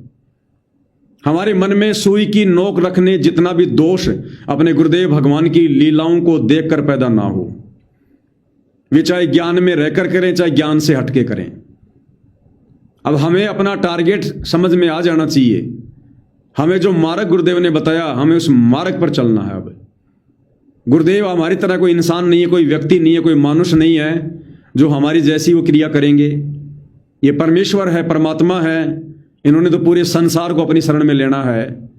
ये ना जाने अपनी अन्य आत्माओं को शरण में लेने के लिए क्या क्या खेल खेलेंगे, कैसे कैसे उनके साथ में घुलेंगे मिलेंगे, उन्हीं के अनुसार परमात्मा जी कार्य करेंगे। वो जैसा कहेंगे परमात्मा उनकी बात को स्वीकार करेंगे, क्योंकि उनको शरण में लेना है। छोटा बच्चा, नादान बच्चा, जो अबोध बच्चा होता है, वो जैसा कहता है माँ बाप वैसा ही करने लग जाते हैं। वो जिद कर लेता कि घोड़ा बनो, घोड़ा बनो, मैं आपके ऊपर बैठूंगा। तो बाप जमीन पर घुटने टेक कर उस बच्चे की उस जिद के आगे उसको खुश करने के लिए घोड़ा बन जाता है, और बच्चे को अपनी पीठ पर बैठाकर घुटनों के बल जो है वो चलता है। तो अब ये जो बाकी जो ये संसार वाले हैं, जो दुनिया वाले हैं, जो अभी तक गुरुदेव भगवान को नहीं समझ पाए थे, अब ये मोटर पाइप देने के कारण, धर्मशाला बनवाने के कारण, छोटे मोटे उनको लोभ लालच देने के कारण, जो अब उनकी महिमा कर रहे हैं, जयकारा लगा रहे हैं, तो परमेश्वर ने उनमें भी भक्ति का बीज डालना है। उन पे भी परमात्मा ने भक्ति की वो कलम चढ़ानी है। तो ये परमेश्वर किन आत्माओं को किस विधि से अपनी शरण में लेंगे, ये इनके अपने कार्य, इनकी अपनी मौज है। हमने उनकी इन लीलाओं को देखकर अपने मन में कोई दोष आदि पैदा नहीं करना है, नहीं तो मारे जाएंगे भाई और बहनों। कोई लेना देना नहीं है। इस झूठे संसार की वास्तविकता गुरुदेव ने हमें बता दी है, समझा दी है, प्रमाण दे दिए हैं। सांच को आंच नहीं होती है। अब यदि हम किसी भी पॉइंट पर नीचे गिर गए तो आप और हमारा ठिकाना नहीं, फिर अनंत युगों तक फिर ठिकाना नहीं है। तो ये परमात्मा जो करे वो करे, इनको करने दो, इनकी मौज, इनकी मर्जी, इनकी लीला अनंत है, निराली है। हमने उन तरफ नहीं देखना है। लीलाओं का देखो तो आनंद लो, आनंद कि देखो हमारे पूज्य गुरुदेव भगवान क्या लीला कर रहे हैं। ये लीलाधर हैं। कल परमेश्वर क्या कह रहे थे, आज परमेश्वर क्या कह रहे हैं। इनकी मौज, इनकी मर्जी, साहिब को कौन रोक दे, इनसे ऊपर कौन है। और ये तो गलत को भी सही कर देंगे, सही को भी गलत कर देंगे। तो हमने उनकी वर्तमान लीलाओं को देखकर किसी भी प्रकार से भ्रमित होने के बजाय हमने और ज्यादा दृढ़ होना है। तो गुरुदेव भगवान के आशीर्वाद से आज की साथ संगति में केवल इतना ही। फिर परमेश्वर जी मौका देंगे, लाइव आने से पहले आपको दिन में मैसेज कर दिया जाएगा, आप जी लाइव जुड़ सकते हैं। बंदी छोड़ सतगुरु रामपाल जी परमेश्वर जी की जय हो।